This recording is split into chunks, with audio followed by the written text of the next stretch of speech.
I started the night shift at a Japanese hospital. It had a strange list of rules. I never imagined my first job as a nurse would be like this.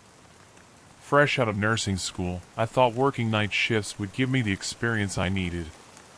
Something to prove myself. It wasn't what I wanted exactly, but the hospital was desperate for staff, and I was desperate for a start. The hospital wasn't in the heart of Tokyo, where I had dreamed of working, but farther out, on the city's fringes, nestled near the mountains where the urban sprawl met the wilderness. The isolation didn't bother me. In fact, I thought it would be a good way to learn without the pressure of being in a big, crowded facility. Quiet. Uncomplicated. The mental hospital was old, towering over the surrounding area like some relic of another time. The kind of building that looked like it belonged in a ghost story, long hallways, walls yellowed with age, and the perpetual smell of antiseptic and damp concrete. Its exterior walls were cracked in places, the paint peeling off, and inside, the sterile fluorescent lights flickered just enough to make you wonder if the electricity was reliable. My first night at the hospital had started normally enough, though. At 10 p.m., as the day staff was packing up, I found myself alone in the nurse's station, organizing my materials for the night. There wasn't much to do yet, except get used to the quiet and the way the hospital seemed to shift when the sun went down. Yuki, one of the nurses who had only been working here for a couple of weeks, strolled in, clearly relieved to be heading home. She had the look of someone who was still figuring things out herself. 2 weeks isn't enough time to settle into a place like this, I thought. "You're the new one, right?" she asked, giving me a smile that didn't quite reach her eyes. I nodded. "Yeah. First night." She stopped mid-step, raising an eyebrow. "Did they give you the rules?" "Rules?" I asked, confused. Yuki's expression shifted slightly. "They didn't give you a set of rules for the night shift?" I shook my head. No one mentioned anything about rules." "That's weird," Yuki said, frowning as though something wasn't sitting right with her. "When I started, they gave me these weird rules. I've only been here 2 weeks, so I'm still getting used to them myself." She walked over to the desk and pulled out a blank piece of paper, grabbing a pen. "Let me write them down for you. You'll want to follow these." I watched as she wrote quickly, her brow furrowed slightly. She seemed distracted, maybe even a little uneasy. Her inexperience showed, but she handed me the paper with a serious look. "Follow these exactly, and you should be fine." I took the paper from her and looked at the list of handwritten rules. Rule number 1. At 12:45 a.m., make sure the windows in the west wing are closed. If one is open, close it and leave immediately. Rule number 2. If you see a patient walking in the hallway after midnight, do not speak to them. They are not patients anymore. Rule number 3. If the lights in the east wing go out, leave the wing and do not return until sunrise. Rule number 4. If the elevator doors open by themselves, do not get inside. Wait for them to close. Rule number 5. If you see a shadow that doesn't belong to you, leave the room immediately. Rule number 6. If escape is your only option, be prepared to sacrifice a part of yourself. I stared at the paper, not sure what to make of it. It looked like something out of a ghost story. I glanced up at Yuki, expecting her to laugh, but she didn't. "Is this some kind of initiation thing?" I asked, hoping that maybe this was just some odd tradition for new staff. "No," Yuki said, shaking her head, her voice quieter now. "It sounds ridiculous, I know. But trust me, you'll want to follow them. I've heard things." I frowned, studying her face for any sign of humor, but there was none. She wasn't joking. This was something real for her. "Are you sure this is all of them?" I asked. Yuki hesitated, biting her lip as though trying to remember something else. I think that's everything. I'm still getting used to it myself." She forced a smile. It should be fine if you follow these. Before I could ask anything else, Yuki grabbed her things and left the station, leaving me standing there in silence. I looked at the clock, 10:20 p.m. The night was just beginning. I folded the paper carefully, slipping it into the pocket of my scrubs. A joke, I thought. It has to be. But something about the way Yuki had looked at me, the serious expression on her face, it was unsettling. The hospital was unnervingly quiet at night. The hum of the fluorescent lights and the occasional distant creak of old pipes were the only sounds that broke the silence. I found myself wandering the halls just to keep myself busy, the sense of isolation heavy in the empty corridors. By 12:30 a.m., I made my way toward the West Wing, the folded piece of paper still in my pocket. There wasn't any particular reason I went there. Maybe I was testing the ridiculous rules to see if they were just part of some strange tradition for newcomers. Or maybe it was the pull of curiosity. What if Yuki was right? The West Wing was empty, as I expected. Its long, dimly lit hallways seemed to stretch on forever, the shadows from the rooms creeping out toward the center of the hall. I glanced into each room as I passed, but they were all empty. Just empty white beds and old medical equipment, and used and forgotten. I checked my watch. 12:42 a.m.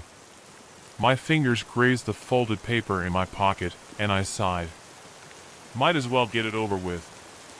I began checking the windows in the hallway. First one was closed. The second one, closed. Third one as well. I kept moving, my footsteps echoing unnaturally loud in the still air. The cold from outside seemed to seep in through the walls, making the air heavy and uncomfortable. As I approached the final window, my breath caught in my throat. It was open. Just slightly, but enough for the cold night air to drift in, brushing against my skin with a chill that felt too deliberate. Too personal. I stood there for a moment, frozen by the absurdity of it all. But I shook it off, telling myself that old buildings had quirks like this. Windows didn't always close properly. Still, I felt a strange reluctance to touch it, to shut it. It was as though something wanted it open, needed it open. I closed the window, and the latch clicked with a sound that felt final, like closing a door to something unseen. The silence that followed was louder than the click itself. Relieved, I quickly left the West Wing, trying to shake off the feeling that something had changed.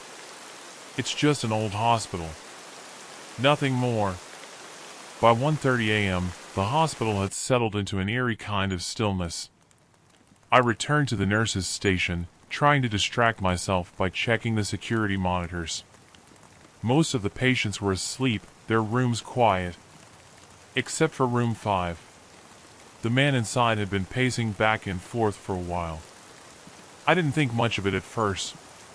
Nighttime restlessness wasn't unusual here, especially among the patients. But as I watched the monitor, my eye caught something else, something moving in one of the hallways. A man in a hospital gown was standing in the middle of the second-floor corridor. His back was turned to the camera, his body still, facing away from me. At first, it seemed like he was just standing there, lost or confused. His head was slightly tilted to one side, almost like he was listening to something I couldn't hear. A cold sensation crawled up my spine. I grabbed my flashlight out of reflex, but my hands shook as I moved toward the hallway where I'd seen him.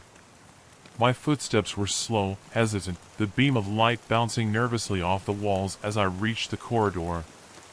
When I turned the corner, he was still there, standing in the center of the hallway.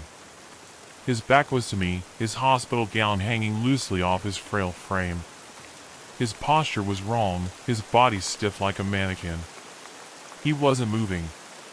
I couldn't even see the rise and fall of his chest to indicate he was breathing. I took a cautious step forward, then stopped as I heard it. His breathing. It wasn't normal. It was ragged, deep, and inhuman. Each breath came in uneven bursts, almost like gasping, but slower. The kind of breath you'd expect from someone trying to force air into lungs that didn't work anymore. A wet, dragging sound followed each inhale, like something inside him was broken. He still didn't move. His head stayed tilted, his back rigid. He was waiting. I wanted to call out, to ask if he needed help. My instinct was to move closer, but then the rule flashed in my mind. If you see a patient walking in the hallway after midnight, do not speak to them. They are not patients anymore. I felt a rush of dread, as though a cold hand had wrapped itself around my heart. His breathing grew louder, more ragged. I could hear the wet gurgling sound of his lungs struggling to function. But he didn't turn around. He didn't move. I took a step back, then another. My chest tightened with fear, my breath catching in my throat as I slowly backed away from the hallway. I couldn't tear my eyes away from him. My mind screamed at me to run, but I forced myself to move slowly, carefully. As I turned the corner, there was no denying the cold, creeping terror that told me I'd narrowly avoided something terrible. By 2 a.m., the sense of unease had settled into my bones, and I couldn't shake it. Every creak of the building, every flicker of the lights, felt deliberate now. Like the hospital was trying to send me a message, something just out of reach. I wandered the hallways again, trying to keep myself occupied, but the longer I stayed, the more the air felt thick, oppressive. Around 2:15 a.m., I heard something. A faint tapping noise, rhythmic and unnatural. It was coming from room 7. I hesitated, the rules flashing in my mind. I didn't remember seeing anyone in room 7 earlier. It must be a mistake. Maybe a patient had been moved during shift change, and I hadn't noticed. The door to room 7 was slightly open, and I felt an unnatural pull toward it. The tapping continued as I approached, like fingers lightly drumming against a wooden surface. I pushed the door open. Immediately, the air shifted. It was colder in here, so cold that I could see my breath fogging in front of me. The lights in the room flickered violently, and an overwhelming sense of wrongness settled over me. The tapping had stopped. I took a step forward, my heart pounding in my ears. That's when I saw her. A figure stood in the far corner of the room, her face obscured by long, tangled black hair. She was unnaturally still, her head slightly cocked to one side. Her lips, split wide into a grotesque grin, were too red, too wide. Her eyes, those hollow, dark eyes, stared right through me. She took a step forward, her body moving with a fluid, unnatural grace. Too fast. I ran out of the room before I could process what I had just seen. My mind was racing, heart hammering against my chest as I sprinted down the hallway, desperate to get back to the nurse's station. What the hell was that? Am I losing my mind? I reached the end of the hallway, my breath ragged, but my momentum was suddenly stopped by a soft ding. The elevator doors in front of me slid open. Rule 4. If the elevator doors open by themselves, do not get inside. Wait for them to close. My legs trembled, threatening to give out beneath me, as I stood frozen in place, staring into the empty elevator. I watched it, barely daring to breathe. My eyes stayed locked on the empty space within the elevator. I could almost feel something in there, lurking just out of sight, waiting for me to step inside. For a few moments, the elevator remained open, its doors wide and inviting.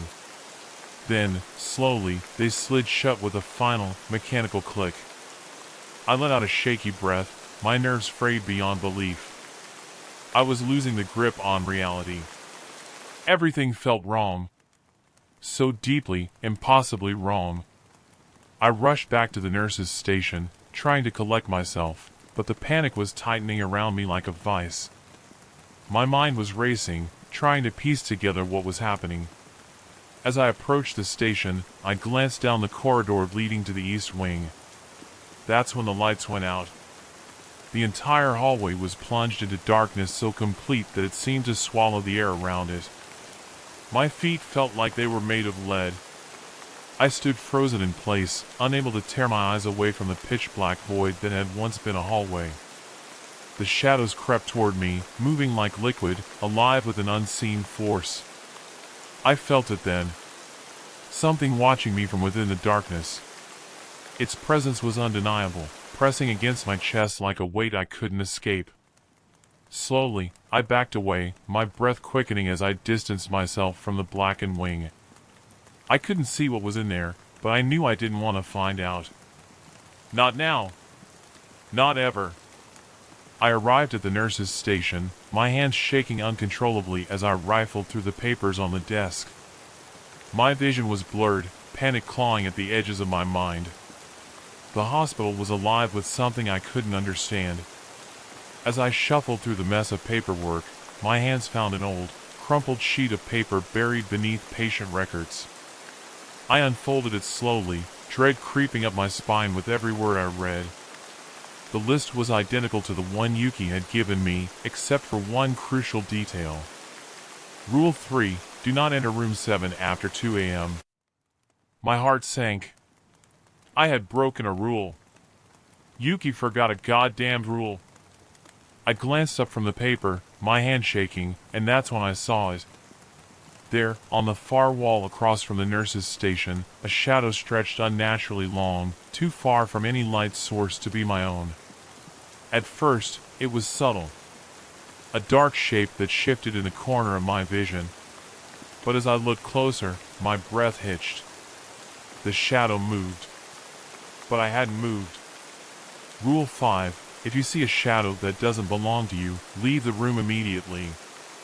My chest tightened with terror. The shadow stood on the wall, warped and twisted, like someone standing just out of sight, pulling itself toward me. It didn't make sense.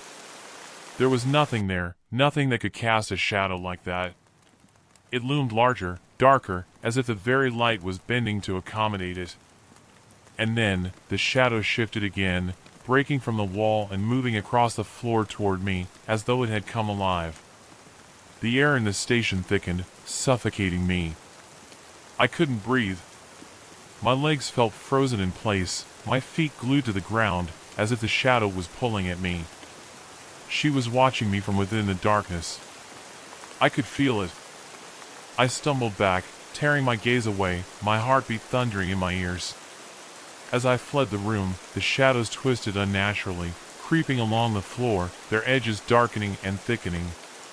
From within the darkness, she began to form.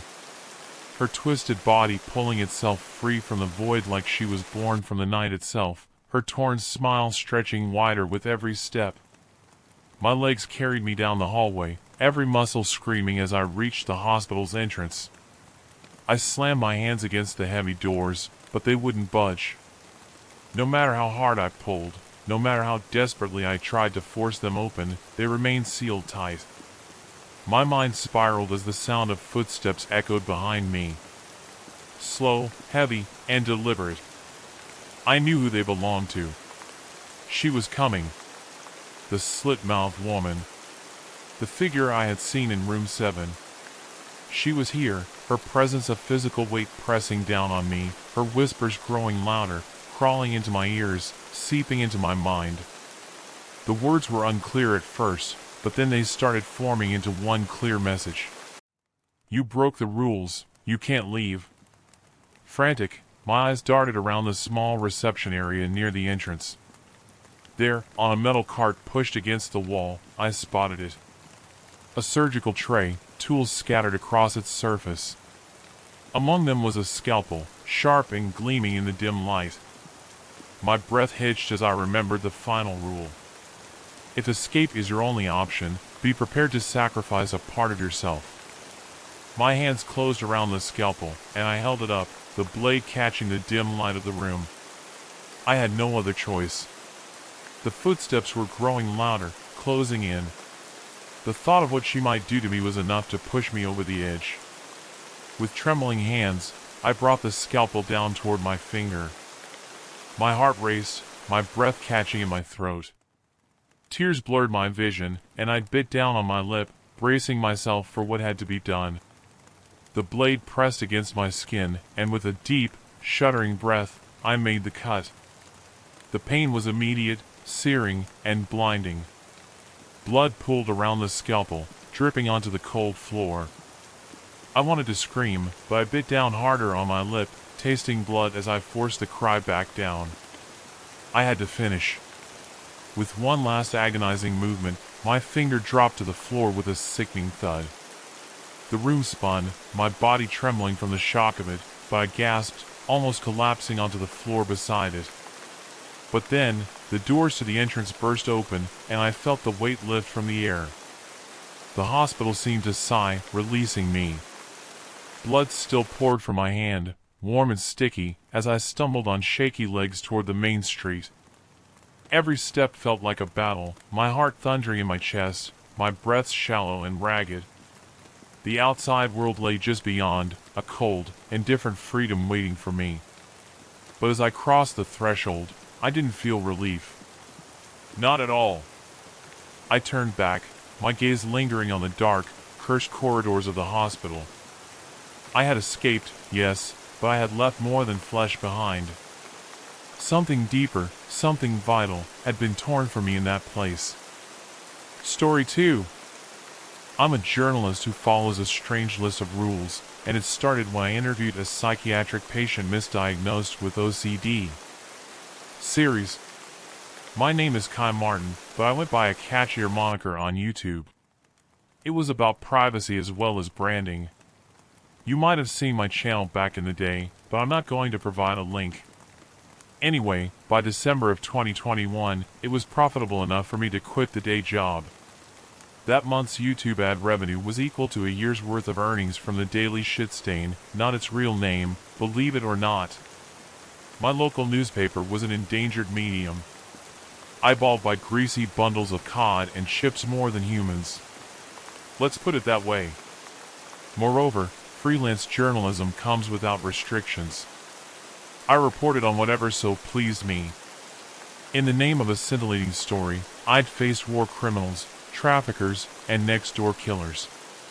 As a young, steel-balled, investigative journalist, I felt invincible.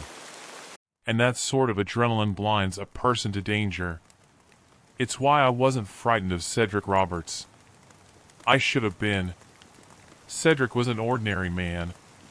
An outwardly dull fellow, whose profession I don't remember. He was interesting in only one way. The man claimed to have been misdiagnosed with obsessive-compulsive disorder. He claimed to perform rituals which really did stop bad things from happening. Now, that's a typical claim from sufferers of this illness. The atypical thing was that he claimed to serve something outside of him. He called it tall crawl. Do whatever he bids, and do it twice if you doubt yourself. Walk no fewer than 11 steps per hour. Don't walk in the shade of a backwards tree. No artificial light between 1 and 6 in the morning. Snap the bird when it sings. Those were the 5 rules of life by which Cedric Roberts lived. Not rules imposed by an oddball employer. Not rules penciled on a scrap of paper. Rules whispered to Cedric in his head. Rules that I scribbled on my hand whilst doing research on his case. Everything started 3 months ago. In late June, my brother dumped a dollop of waste onto my lap.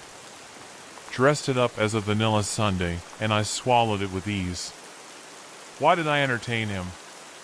Well, I always entertain him. I always support his crackpot ideas. Besides, it shouldn't have been possible for my brother to keep shoveling through that rock-bottom floor. But Andreas always found a way. I sighed, scrolling through my YouTube channel's analytics. Views are down this month. We really need to come up with an exciting video for next week. Well, did you hear about Cedric Roberts? My brother asked. I nodded. Sure. The monster who killed his family. Andreas nodded. He braked at the town's train crossing, stepped out of the vehicle, and locked the passenger doors. Then he placed a brick on the accelerator and let the car roll through the barrier into the oncoming train.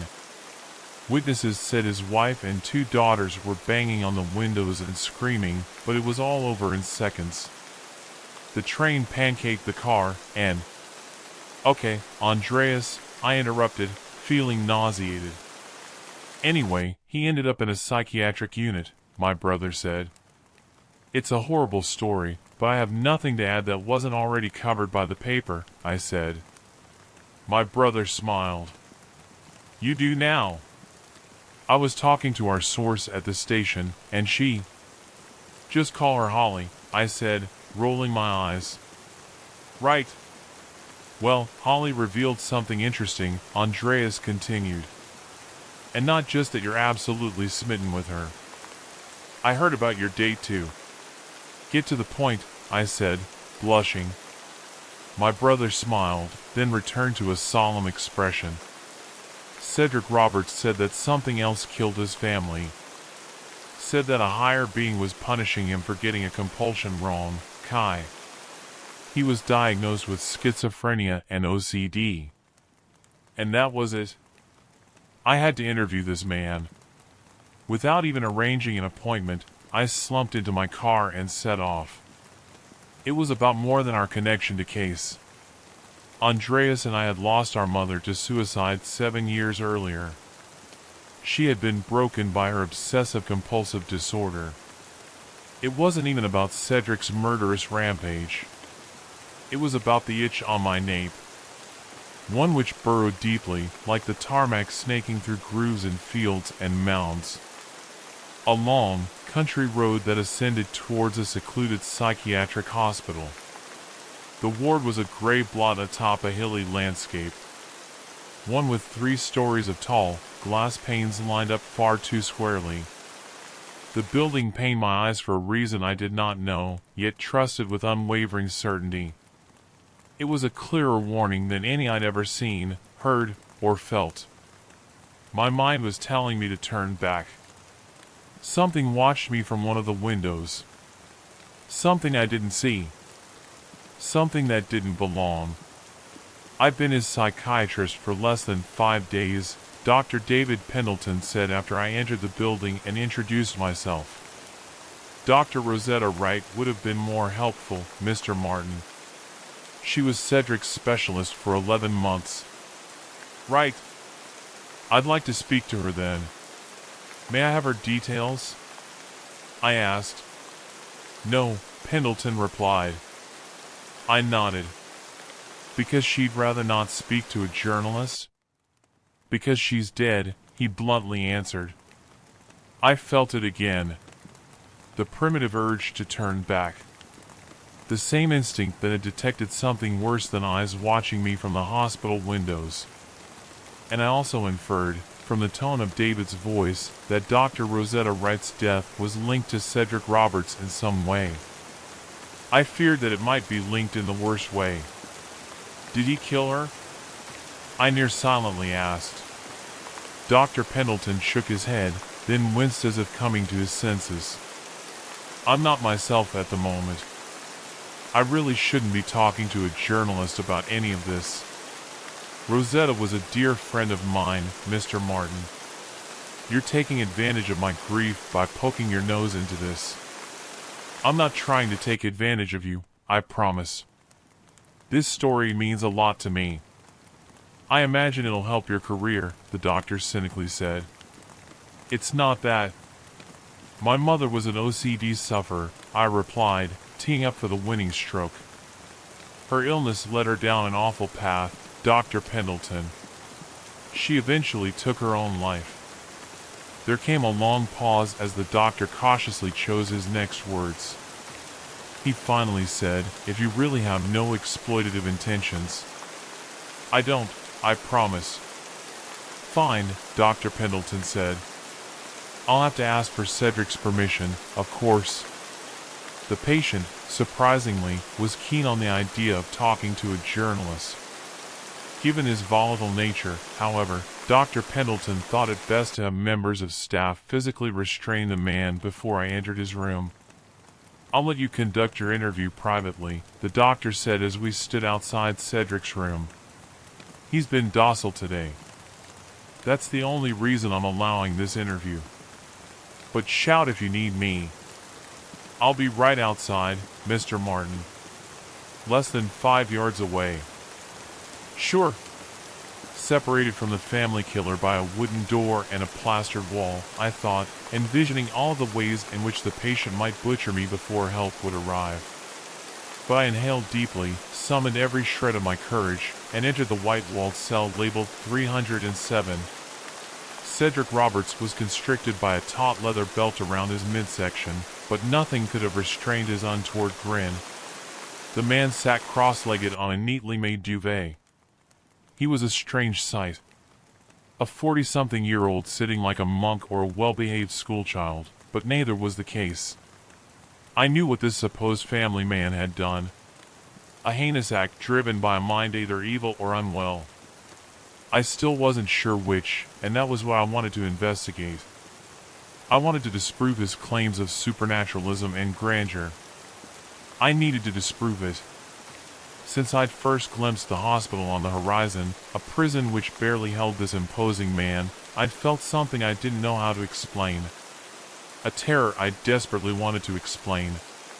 Cedric would give me answers, but not the ones I wanted. Kai Martin. The Kai Martin, he mocked. May I have an autograph? I sat on a chair opposite the bed. Nice to meet you, Cedric. Do you know why I'm here? This is a collab for your YouTube video, the man replied, snorting with an entirely static face. I smiled uneasily. Honestly, I just want to uncover the truth. Honestly? Cedric repeated disbelievingly. Yes, we must always have honesty, mustn't we, Kai?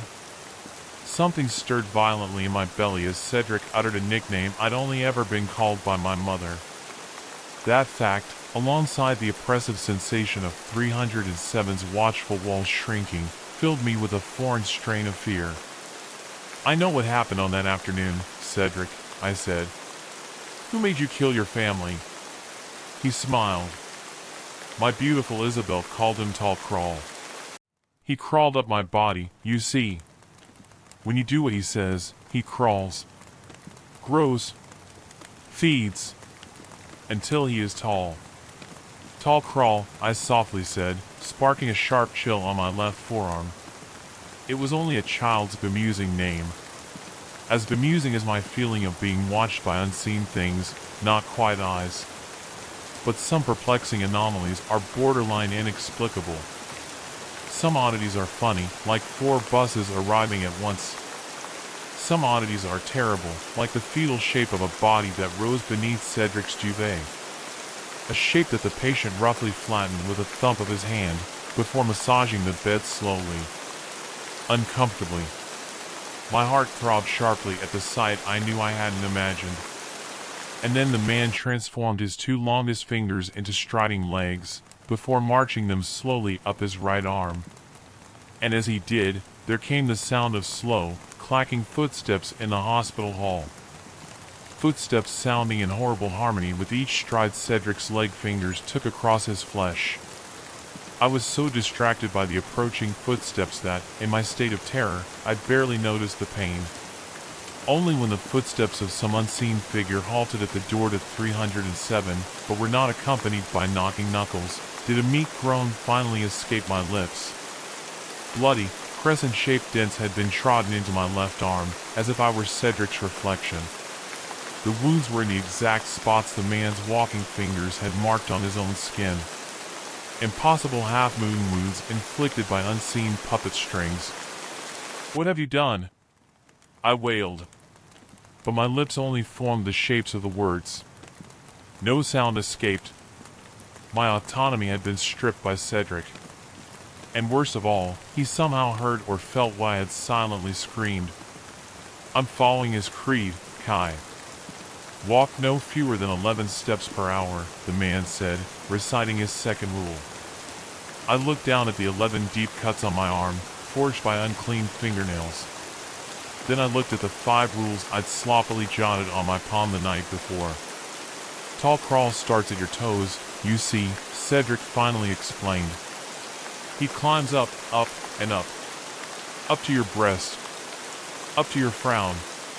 Up to the tippy-top of your crown, whispered his voice in my head. Knock, knock. As the man rapped his knuckles against an imaginary door, my brain matter squelched painfully. There came a dull ache from spectral fingers, too long to belong to Cedric, rummaging in my skull. I fearfully surveyed my paralyzed self in the anti-ligature mirror on the wall behind the perturbing patient. He crawls along the wall, Mr. Roberts continued, rocking on the bed as I failed to scream for Dr. Pendleton. He crawls so tall. Please, I silently begged. My Isabel didn't mind, the man continued. Tall crawl stops the bad things, Kai. You just have to do as he says. Bad things happen to your wife and daughters, I soundlessly uttered. Only air escaped my mouth as I contended with the horror of being unable to speak. Because I broke the third rule, Cedric whispered, displaying the first sign of anything vaguely resembling fright. I stumbled into the shade of a backwards tree. What is a backwards tree? I inwardly asked, lips moving silently in the mirror on the wall. It isn't something that words fit around, the man responded nonsensically, before offering a large smile. But it's real, Kai. I nodded, wrestling with the force that bound me tighter than any belt, then mouthed, What does he look like? This personification of your illness? I don't have obsessive-compulsive disorder, Kai, the patient calmly insisted. Humor me, Cedric, I thought. He looks like so many things, the man replied, proving that he had reached into my mind. A coat hanging strangely on a hook. Something that hides beneath fresh folds on your palms. Maybe your own reflection lingering in the mirror after you've walked away. As if in dreadful response, something changed in my reflection. Two colorless, spindly hands sprouted from behind my head like weeds, belonging to a figure hidden behind me. One I'm glad I didn't see, though I doubt it had a form to be seen. 10 fingers slithered across my face, beelining towards my open, screeching mouth. I jolted in fear and looked down to find that reality was no better than the mirror's illusion. Crawling across my chin were not fingers, but black, oval pellets. Titanic, writhing microbes. Living or unliving things that fell into my wide, soundless maw. When I looked back up at the mirror, jaw hanging limply, my reflection had changed again. My mirrored face did not look back at me with a smile. It did not look back at all, for there was no face left. A sunken pit sat in the middle of my featureless reflection, caving inwards from all sides and forming an impossibly black hole at the center of my face. One which passed beyond the back of my skull. And it did not reveal the wall on the other side. It did not reveal anything that the human gaze knew how to decipher. But there was something in the blackness. I felt it. You look pale, Cedric whispered, drawing my gaze to him. What is happening to me? I silently croaked, looking back at my reflection to find it had returned to normal. He said he'd save my baby girl, the patient said, ignoring me again. My baby Isabel. And he did. She was stillborn, but she came back to life because I did as Tall Crawl asked. And Izzy enjoyed 10 perfect years, which is better than none. I thank him every day. I said nothing. Whether due to paralysis or choice, I do not know. I like that you've written them down, the patient eventually said, nodding at the set of rules inked on my quaking hand. But you'll run out of skin eventually. What do you mean? I mouthed, choking on fear or perhaps slug-like entities wedged in my throat. Are there more rules? Cedric Roberts held a finger up to his lips and loudly shushed, but I gasped in bewilderment. His arms were still tightly bound in the restraining belt. How had one of his arms freed itself for a moment? Nothing in that place made sense, but the 11 curved cuts on my forearm told me that, at the very least, it had been no figment of my imagination. He'll tell you what to do, Kai, Cedric said. He always tells. Dr. Wright didn't see that. What happened to her? I soundlessly asked. The 5th rule, Kai, the man continued, avoiding all questions. Snap the bird when it sings. I had to do that one little thing or Isabel wouldn't have made it. I was scared, Kai. But the tall crawl blessed me with a bird to break. It fluttered on little legs through the door, smiling unknowingly and humming a pleasant tune. Fluttered on little legs? Smiling? I silently choked in horror, haunted by his choice of words. The man, if he were even a man anymore, simply grinned at me. Tall crawl is not real, Cedric, I mouthed, trying to convince myself rather than him. I snapped the birdie, Cedric exhaled, as if the words were cathartic. Snapped it shut. And the tall crawl gave me Isabel. He saved her. But there were always more bad things to stop. Always more rules to follow. 6, 7, 8, 9. I silently pleaded for him to stop. There are too many rules to count, Kai, the bound man giddily explained, rocking aggressively on the bed like a hard-shelled egg ready to hatch. But it's only fair to do as he says. Only right, given what he does to keep me safe. Do you want to be safe, Kai? So no one ever gets hurt like your mother again? Andreas and Holly. They should be kept safe. You should keep them safe. Please, let me leave, I begged in my head. I shouldn't have come here. No, the man taunted lowly, eyes twitching like things other than pupils. This is the place. You were always supposed to come here.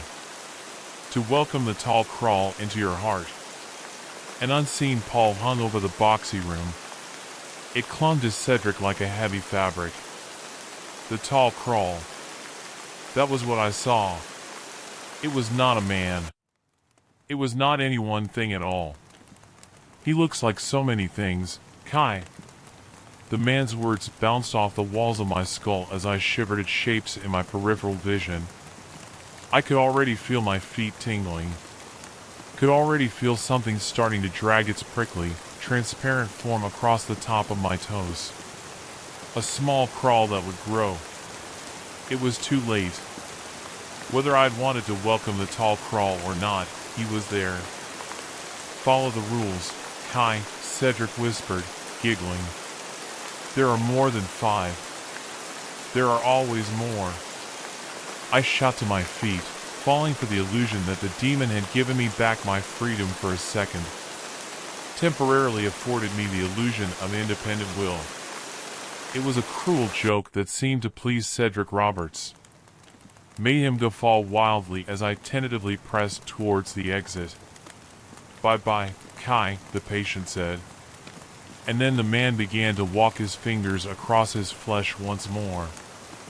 As he did, the duvet started to lift. That shape returned, with a barely human form, and crawled towards the edge of the bed. Crawled towards an escape. Crawled towards me. Screaming with a voice box that finally worked, I scurried out of the door and down the corridor. Mr. Martin? Dr. Pendleton asked, gasping as he rose to his feet. I didn't tell him what I saw. Didn't tell him what I felt.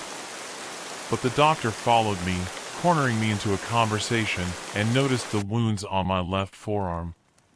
Chastised me for trying to conceal them. Chastised me for not seeking help. I'd hoped that the 11 cuts were figments of my imagination. But as I drove out of the car park, looking up at the windows of the hospital, it became clear that I hadn't imagined anything. Behind the window of 307, there stood Cedric Roberts, waving at me. And hidden behind him, a silhouetted figure waved its far longer arm in unison with the patient, like some perverse puppet master.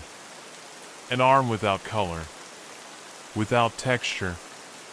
Without substance. When I looked down to see only one hand holding onto the steering wheel, I realized that my free one was waving back at Cedric Roberts. In an upcoming post, I will tell you what happened next. I will tell you about the things that followed. The things I had to do. But not today. This was already a lot for me. Besides, a tweeting bird just landed on my windowsill. It told me what will happen to Holly if I don't snap it. Something I'd rather not repeat. Story 3. I found a strange journal at Goodwill. After reading it, I have so many questions. During my time at Goodwill, I've seen people turn in so many crazy items. One time, a lady tried to donate her dead husband's false teeth. We politely told her no thanks and gave them back to her. We called her chompers every time she shopped in the store. While the weird and gross things are fun to gossip about, well, I love getting our personal journals that people have accidentally donated with other books. It's surprising how often this happens.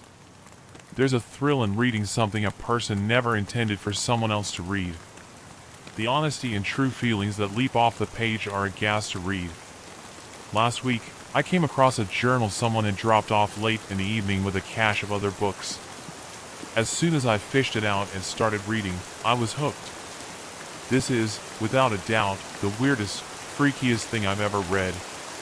It's a hybrid journal of handwritten pages and printed transcripts.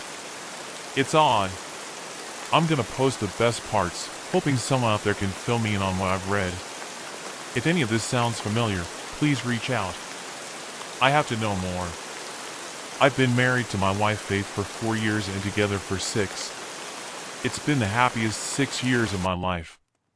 Before we got together, I had been going through a very rough time in my life.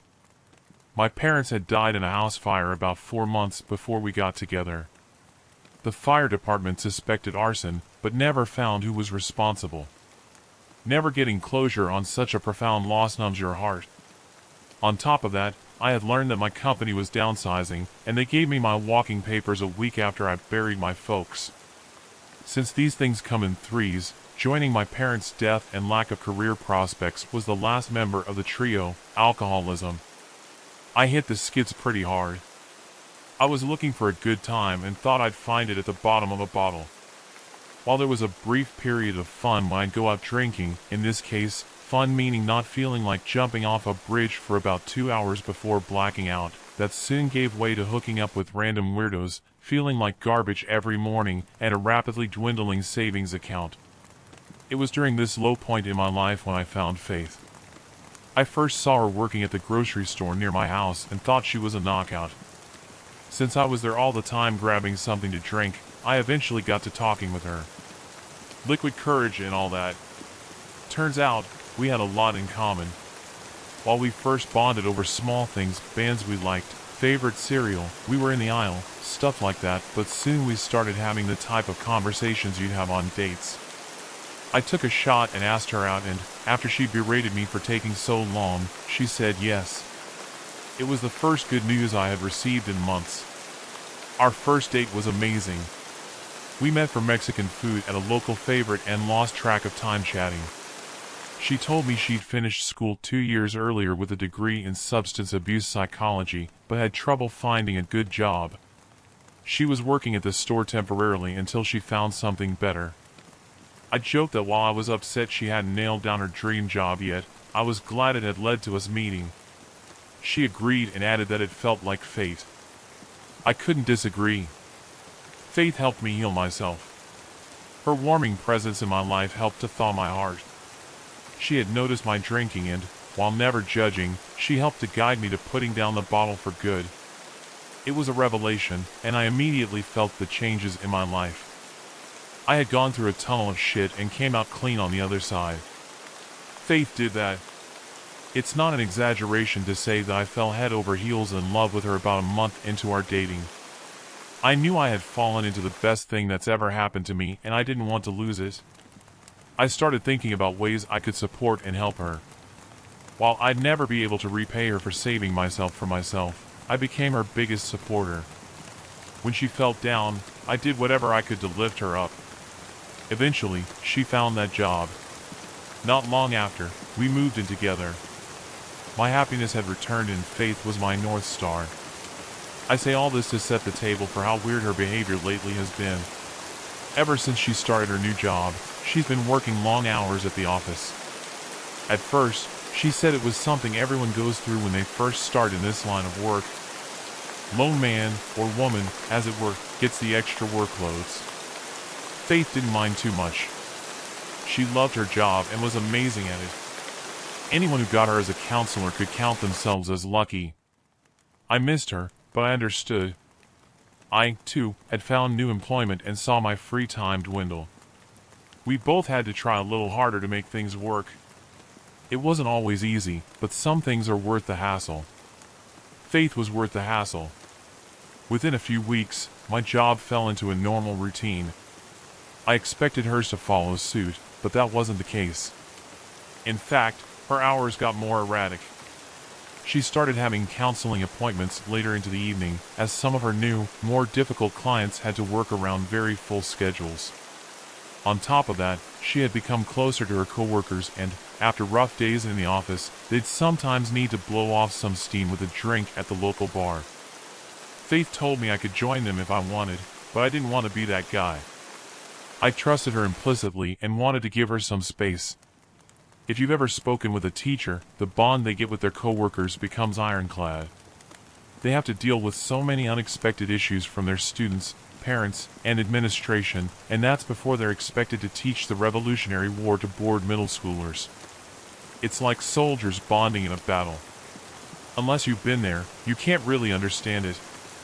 Working to help people get clean is like that, too. You get to know your clients on a deep, personal level. You care about them. Faith has told me as a counselor, you take the journey with your clients. When they succeed, you feel successful. When they fail, you feel like a failure. She told me that when a client fails and ends their life, which can happen, it leaves you a wreck. All that said, if she needs to have a drink with her coworkers to decompress after, I understand. About 2 months into her job, a new guy named Blake started at her office. They slotted him into the office next to her and they clicked instantly. Blake and Faith would hang out most lunch breaks and discuss their cases and brainstorm solutions. I met Blake a few times, and he seemed like a good dude. I joked with Faith that he was her work husband and she didn't argue. They're good friends making their way as best they can in a demanding job. Naturally, they would text back and forth. Most of the time it was work-related, but as you become friends with someone, your personal relationship bleeds through. Again, I wasn't worried. Faith never hit her phone or erased texts or anything. I could freely hop on her phone with zero issues from her. There were no red flags. I trusted her. Then she started staying late most days. I'm talking 7/8 o'clock. She tells me she's in the office, but I swear a few times it didn't sound like she was in the office. When she'd come home, she looks worn out. I know what it sounds like, but it doesn't seem like physical exhaustion. She looks mentally drained, to the point where she just crawls into bed and goes to sleep. I don't want to even tell you how long it's been since we were intimate, but trust me, it's been a long while. The last thing that's pushed me into questioning Faith is the note. The other day, my car was in the shop, so Faith let me borrow hers. After I dropped her off at the office, where Blake was waiting outside for her, I drove the car to the gas station to fill up. While cleaning the windows, I spied a piece of paper wedged between the seats. Expecting it to be a receipt, I fished it out to discover a handwritten note. In neat, box print, it read, "Thanks for giving the proposal some thought. I think we're both going to be pleased. Blake." I felt my stomach drop. I know what it sounds like, but I also know that Faith had been talking about a potential job at work. She said Blake had pitched it to the higher-ups and wanted to bring Faith on board. It'd be more work, longer hours, and potential work trips, but Faith told me the rewards were well worth it. Am I a sap? Am I clinging onto the desperate hope that Faith has been true? Am I letting my brain get to me and red stringing unrelated acts into a conspiracy? I guess what I'm really asking is, am I overreacting? 9 of 3. I love Faith and, up to this point, she's never given me a reason to doubt her. She's been as loyal as they come. But I find myself doubting if she's been completely honest. I love her so much and I don't want to accuse her of something without having concrete proof.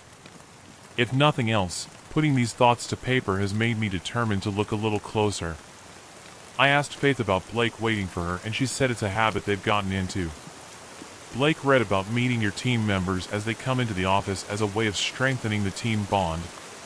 That sounded insane to me, so I asked for the book's title to look it up. She hasn't given it to me yet. Red flag. I read an article about a suspicious spouse putting a tracker on his wife's car and hiding an AirTag in her purse. While I can see his point, that feels like a big invasion of Faith's privacy. It's something I'm not totally comfortable with. If she's being honest and found anything like that, it would end my relationship. I love Faith. I don't want to lose her if I don't have to.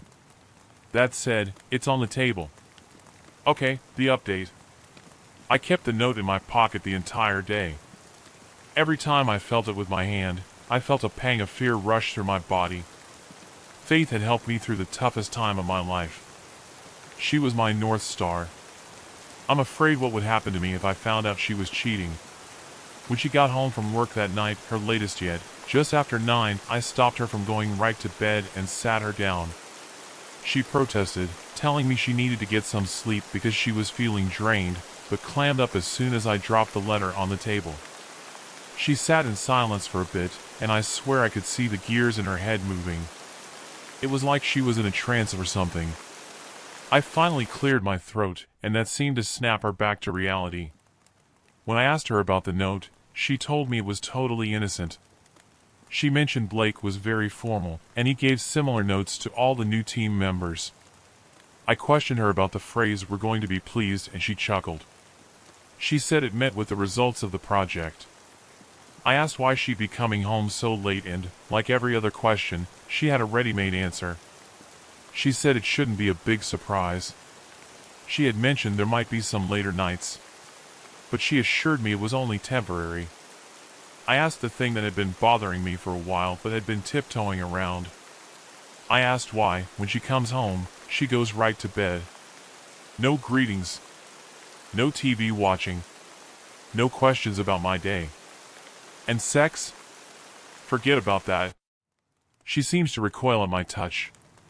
I told her that when you couple all that with this new guy showing up and the sudden increase in late nights, it's not crazy to assume something else is going on. Faith waited a beat, and I braced for a fight. Instead, she looked dead in my eyes and didn't break her gaze. She said that if I was suggesting she was having an affair, that would be totally inappropriate. I said it felt like she was hiding something and was either afraid or unwilling to share with me. I said I'd like some answers or, at the very least, some reassurance. Faith stood, kissed me on the forehead and plainly said that I was being irrational and she wasn't doing anything out of bounds. She added that she loved me and only me but wouldn't stay up late fighting with me about my hunches. She needed rest. Then she walked out of the kitchen and went to bed. I sat at the table, floored. I'd never felt more dismissed in my entire life. What made it hurt all the more was that it came from a person I never thought would do that to me. I was furious. I slept on the couch that night. Not surprisingly, I had a restless night's sleep. My stress was bleeding into my subconscious. I had nightmares, but it wasn't the typical scary fare. I would have welcomed that. Instead, I felt alone and confused and lost. I woke up feeling as bad as I did when I went to sleep. Not wanting this fight to continue, I thought I'd try to talk to Faith again. Maybe I hadn't been clear about how I felt. I wanted to let her know I didn't think she was lying to me, but I felt like boundaries were being crossed with Blake. But when I went into my bedroom, Faith was gone. I looked outside and saw her car was gone as well. She went to work and didn't even bother to wake me.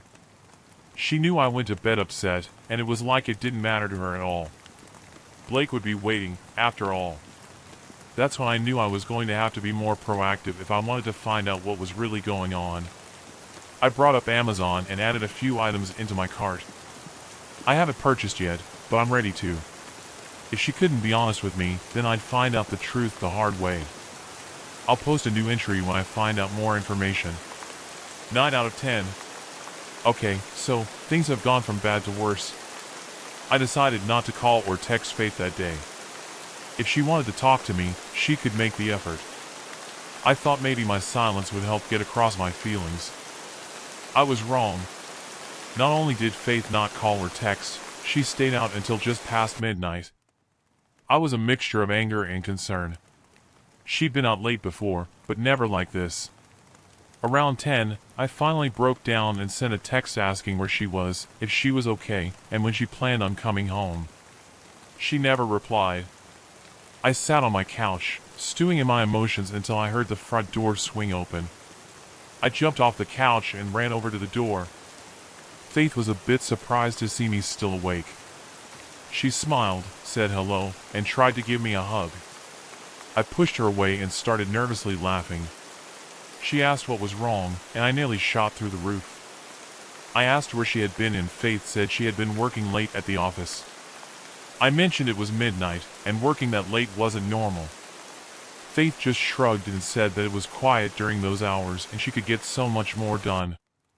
I asked her why she wouldn't call or text me to let me know what her plans were. That she had left without saying goodbye and stayed away all day. Without any trace of emotion in her words, she said I shouldn't be concerned because we talked about this yesterday. I'm not having an affair. It's just work. I snapped. I asked if she was out of her goddamn mind. How could she believe that her brushed-off statement about not having an affair last night covered her actions for tonight? How could I come to any other conclusions when she left early, went no contact, and then showed up after midnight? She sighed and said she had to get to bed because she had another early day tomorrow.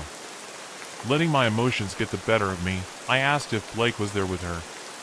Her entire demeanor changed.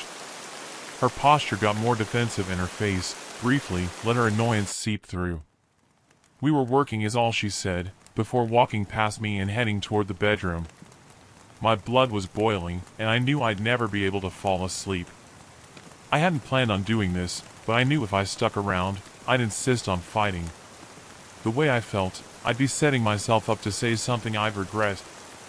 Better to just remove myself from the situation. With my keys in hand, I left the house. I slammed the door behind me, though I instantly regretted letting my anger get the best of me. I shrugged it off, though.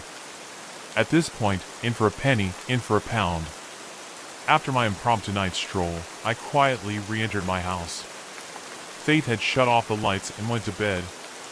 She, apparently, had no desire to fight either. I couldn't blame her, no couples like fighting. Especially if it concerns a growing lack of trust. I snuck into my bedroom to grab my phone charger and found Faith fast asleep. She didn't move at all when I entered the room.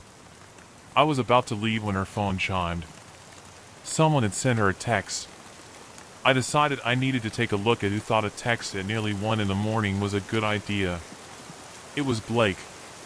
I pretended to close the bedroom door and stood quietly in the dark to see if she'd respond. After a few minutes, I realized she was actually asleep and not pretending. I walked over to her phone, opened it up, and read the text. Dinner was splendid. Can't wait for the next one. Sorry I kept you so late, but I think we both agree it was well worth it. B. I wanted to crush her phone in my palm. Instead, I took a photo of the message and scrolled through the rest of their communications to see what else I could find. To my shock, she had erased every other text between them. Big red flag. The anger and betrayal I felt was rushing through my body and making me unsteady. For a fleeting second, I thought I might have the first symptoms of a stroke. I looked down at Faith. She was as calm as can be and sleeping like a newborn baby. That's when I noticed a faded purple mark just below her collarbone. It had a twin on the other side. Fuck. Weird as this sounds, I prayed that maybe this was a little emotional fling and nothing physical. Not that an emotional affair would be any better, but if they hadn't actually done the deed, we could recover from that. But staring at those twin hickeys on her neck crushed that dream. At that moment, I realized I hadn't seen her naked in weeks. Who knows what other war wounds she had on her body. I put her phone back on the charger and left the room. As soon as I closed the bedroom door, I felt the weight of the situation hit me. I plopped on the couch and started crying. I'm not proud of it, but it had been welling up in me for such a long time I knew it had to come out at some point. Once I dried off my tears, I opened the Amazon app and ordered the things I kept in my cart. I had them delivered to my office, so she'd never know. Felt good to have a little secret from Faith. Two can play at that game. I'll update when I get some new info. 9 of 20. Things have been rough at home. Faith and I haven't spoken to one another in about a week. While it's made me an emotional wreck, it hasn't seemed to bother her in the slightest. She just keeps working long hours and avoiding any in-depth conversations with me. We had a moment where we actually joked about an old movie we both loved, but that moment blinked out faster than a dollar store light bulb. Worse, I've seen more hickeys on her body. Now that I know to look for them, I see little marks on some of her exposed skin. She tries to hide them, but she's gotten sloppy. She had some scratches along her neck. When I asked about them, she told me she fell at work. Yeah, fell on Blake's dick, I thought. Her personality has shifted, too. Gone is the carefree and loving woman I knew. It was as if someone had replaced Faith. When she came home late before, she would at least say a few words to me before dragging her exhausted body to bed. Now, if I got a hello, it was a minor miracle. I've come to terms that she's sleeping with Blake, and this marriage is over. At this point, I want to gather as much evidence as possible. I've started talking with a divorce attorney and am making a plan. A divorce would be relatively painless. We don't own a home, nor do we have kids. My lawyer says if I can prove infidelity, I might even be due spousal support. I don't need the money, but fuck it. If she wants to screw around on me, I'm going to take what I can get. I'll use her payments to go on an amazing trip. I've hidden a tracker under her car. It'll let me know where exactly she goes. I know it's not the office, because I've called several times when she was working late and no one answers. I also put an AirTag in her pocketbook. That way, I can see where she goes when she leaves the car. Unless she's boning Blake, what a dumb fucking name, in the back seat. I'm sure it's a splendid time. Also, I've been able to check her phone pretty regularly. Once she's out for the night, a bomb wouldn't wake her up. It's like she's dead. She must be coming home super exhausted because she used to be the lightest sleeper I knew. The texts between her and Blake are usually deleted by the time she gets home, but every once in a while I find one still in the hopper. They're all the same vague suggestions at their affair. No nudes exchanged or anything. The last text Blake sent her actually made me chuckle. It read, "The moment is approaching. I know you feel it too. Soon, we will be one. Sooner than you think, buddy." Once I get some data, I'll update. September 28th. Well, she's not staying late at the office. Not surprised. According to the trackers I installed, she leaves work every day at 5 on the dot. Then she travels about an hour north to a place that I assumed was a hotel. But when I traveled out there, I discovered it was an old farmhouse. At first, I thought it was an Airbnb or something, but it looked abandoned. Maybe the inside is magnificent. I didn't go inside, but from my car, the building wasn't giving the most alluring curb appeal. That said, the tracker from her pocketbook never left the car. That is, it never entered the building. Since Faith always brought her pocketbook with her, I was left with two possibilities. One, she was lying about taking it everywhere, and two, they fucked in the car. I know the latter made little sense. Why drive that far to just sleep together in the back seat of a sedan? The more likely scenario was they were so hot and heavy for each other, she forgot about the pocketbook altogether. I kicked myself for not buying the buttonhole camera and microphone. They'd been on sale, too. The lawyer says this is all good information and shows a pattern of lying. However, it doesn't prove infidelity. I'd have to get denial-proof evidence if I wanted to get alimony. Previously, I didn't care if I'd gotten anything, but the more this went on, the more I wanted it. I wanted to punish Faith. The day I skipped work to visit the farm, Faith texted me out of the blue. "Hey babe, just thinking about you. Hope you're having a great day." I found it odd and was worried she might have somehow seen me out there or, worse, was tracking my data. I chose not to respond and see what course she took. When I got home, I opened the door and saw Faith waiting for me. Surprise is too basic of a word for what I felt. She stood and smiled widely, showing all her teeth. Faith walked toward me and tried to hug me, but I weaseled my way out of it. She noticed. Faith looked confused and said she thought I'd be happy to see her surprising me in the middle of the day. I didn't take the bait and asked what she was doing at home.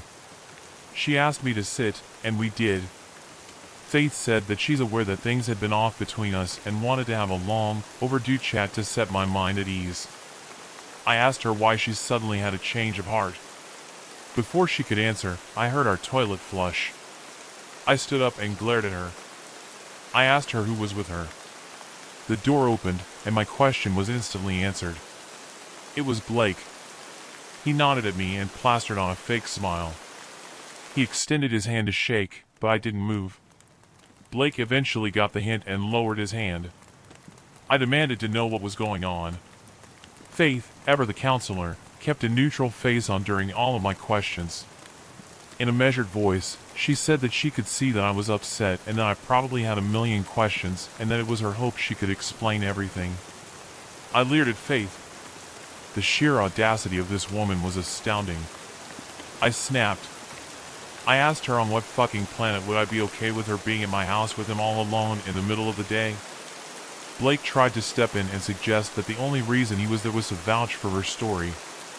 I told him to shut the fuck up. Faith tried to calm everyone down because she could see I was getting a bit upset. I laughed. I couldn't help it. I told her they haven't invented a word for how apocalyptic I felt in the moment. She acknowledged my feelings and said that I should remember that Blake was just trying to help. I glared at Blake and told him he could go suck his own cock for all I care and that they both needed to leave right now. There were tears in Faith's eyes, but years of counseling had trained her on how to keep a smile on her face when feeling awful. She glanced over at Blake and then back to me, before saying she knew this was a mistake. I laughed again. I told her that this little escapade didn't even rate as a gaffe compared to the other shit she's pulled with Blake lately. My body and brain were humming. I ran my hand through my hair in a vain attempt to still my racing mind. Faith lowered her head and, in a voice just above a whisper, reiterated that Blake and her were just co-workers and friends. Nothing more. There was nothing nefarious going on. Despite being threatened, Blake chimed in and confirmed Faith's claims. I told them both to leave. After a beat, Faith stood, and they both left. As soon as they were gone, I did two things. 1. I packed a bag and made plans to find a place to stay for the next few days. 2. I ordered cameras to hide in the house. Despite my mind racing, I clocked how comfortable Blake was in my house. I knew in my gut he'd been here before. I wanted to capture him here to help build my divorce case. I'll let you know what happens in a few days. Right now, I want to punch a hole in my wall. 9 of 30. It took 2 days to catch them at the house. 2 days. I can't believe it. They weren't fucking, but it showed that he'd been over before. In the footage I recovered, they came in and sat at the table. They had a conversation but spoke in such hushed tones that my microphone couldn't pick up most of what they were saying. A few words broke through, but, while I think I know what they're discussing, the lawyer said it's not enough. Blake had said if he knows, which, to my mind, is a pretty obvious admission. Faith had said, how much longer do I need to wait, at another point in their conversation. Again, to my ears, that's clear as day. To a judge, though, perhaps it isn't enough proof of an affair. Weirdly, at the end of the video, Blake stood up and looked like he was singing or chanting or something. I don't know, because the mic cut out. There was a flash on the camera and it stopped recording. Again, I should have bought the good cameras when they were on sale. Instead, I got these cheapos that screwed up when I needed them to work the most. Lesson learned for next time. Knowing that if I wanted to turn the screws on Faith, I was going to have to get concrete proof that she was fucking around. So I've decided to follow them out to the farm tonight. I'd wait for the tracker to tell me they're on the move and follow behind. I'd wait, snap a few photos, then quickly send them over to my lawyer. If he agreed they'd work, The paperwork gets going. I'll have time to kill, so I'll update as this goes on. Join me, will you, as we catch my wife destroying my life, Liv. If I'm going to lose Faith, why not do it with an audience? 10 out of 4. At around 5 o'clock, I finally got the notification that Faith and Blake were on the move. I hopped in the car and took off after them. I got to the farm about 20 or so minutes after they were there. Faith had parked her car in the long gravel driveway leading up to the dilapidated home. The tracker said her pocketbook was still in her car, but I could see she wasn't. They must have been in the house. I made my way to the front door and saw that it was already slightly ajar. I pushed it open just enough to squeeze through and found myself inside the remains of a decaying farmhouse. It smelled horrid inside. A potent mix of mildew and rot. It was disgusting and I couldn't imagine being able to get turned on in here. It'd be like fucking in a slaughterhouse. Still, I listened for any noises that would indicate the horizontal mambo. There was nothing on the ground floor, but I still checked all the rooms. I came to the well-worn stairwell and hesitated. These things looked rickety, and I envisioned myself plummeting to my death after they gave way below my feet. I was going to skip it because I felt that if anyone was upstairs, I'd have to hear them, but then my ears picked up a faint moan. I froze. It sounded like Faith. I took in a deep breath and took the stairs as cautiously as I could. In fact, I kept my feet along on the edges of each step because I was worried the middle would have rotted away and would collapse. I breathed a sigh of relief as my foot hit the top of the landing. I listened again for Faith's moaning, but heard nothing. Still, I checked the first room upstairs. It was empty, and all I heard was the echo of my footsteps. The second room was no different. The third room, though, that one was off. There was a line of white chalk or salt poured in front of the door. Not knowing what that was all about, I grabbed the handle to open the door and felt my hand sizzle. I yanked it back in a flash and waved it in the air in a desperate attempt to soothe it. I bit down so hard on my lips to stifle my scream I drew blood. The pain was nearly unbearable. After I came to my senses, I looked around for smoke coming out of the cracks. If the handle was that hot, there had to be a roaring fire behind the pine door. However, there wasn't anything seeping out. In a slightly deranged mood, I held my burned hand close to the door to see if I could feel the heat. I tried several spots, but the results were always the same, no heat. I backed away from the door. I decided I didn't need to find out what was in there. Unless Faith was writing it, I didn't need to know. I had come into this house to catch her in the act, not play Robert Stack in the home version of Unsolved Mysteries. Finding Faith was turning out to be hard enough. Nothing made sense. I had heard her moaning, and I knew she was here. Where the hell was she? As I approached the stairs to head back down, I heard Faith moan again. This one was loud and seemed to come from outside. I crept back to the room with a south-facing window and peered out. That's when I saw Blake. He was standing in the barn, as naked as the day he was born, with a smile on his face the size of Texas. He was saying something, but I couldn't make out what it was. From my vantage point, it looked like he was glancing down at someone just outside my view, and I knew it had to be Faith. On her knees, most likely. I snapped a quick photo of Blake with my phone, but knew I'd need to get Faith in a picture as well. I spied a bush not far from the barn door and thought I'd be able to get a better look inside. The idea of witnessing my wife on her knees begging for Blake made me want to puke, but I thought of the trips I would take with her alimony payments and soldiered on. I'm heading for the bush. The night gives me excellent cover and I should be good. I don't want to forget any details, so I'm typing this all in an email I'll send to my lawyer. In case things turn south and Blake wants to get weird with me, I'm also sending along the farm's location. You know, so the cadaver dogs know where to look first when I go missing. Jesus, I'm too bleak for my own good. October 4th update.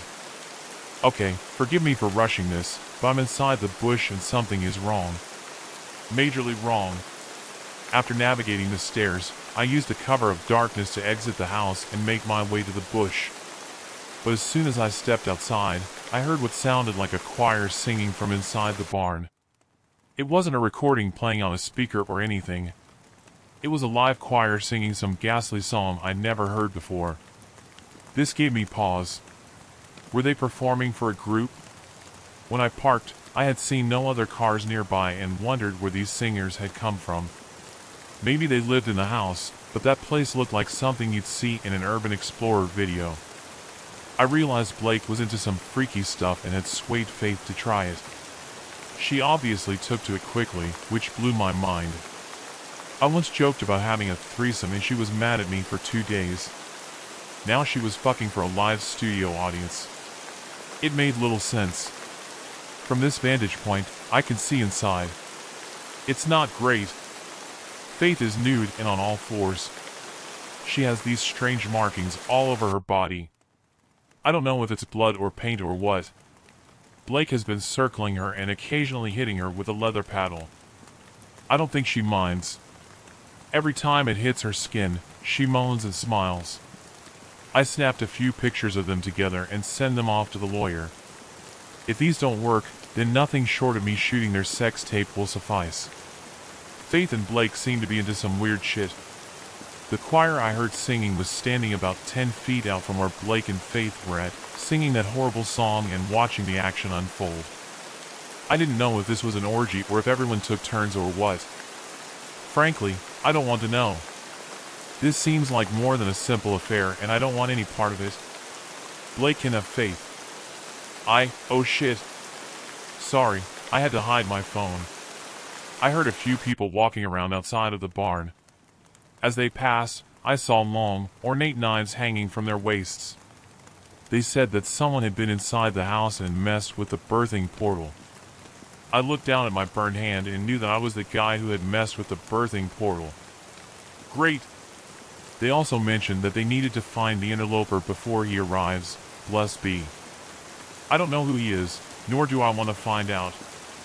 I have what I came to get and now needed to get out before the roaming security guys made a pincushion out of me. The singing inside has gotten louder and Faith's moans barely registered above the din. There's a charge in the air like a storm is approaching, but there isn't a cloud in the sky. Despite the passing guards, my curiosity got the best of me and I tried to get a better view of what was happening inside the barn. Faith had flipped over on her back and had ropes lashed to her arms and legs. 4 masked men held them, keeping her in place. Instead of being afraid, Faith looked thrilled. Blake slowly circled her naked, splayed out body and poured some salt around her. As the grains hit the ground, he kept repeating, "Pleasures of the flesh, pleasures of the soul, the project is complete, 2 will become 1. Blessed be." Blake was as hard as a rock while doing this incantation. Faith's eyes follow his bouncing member with anticipatory glee. That was my cue to leave. Faith had abandoned me and taken up with the weirdest group of orgy-loving freaks this side of the Mississippi.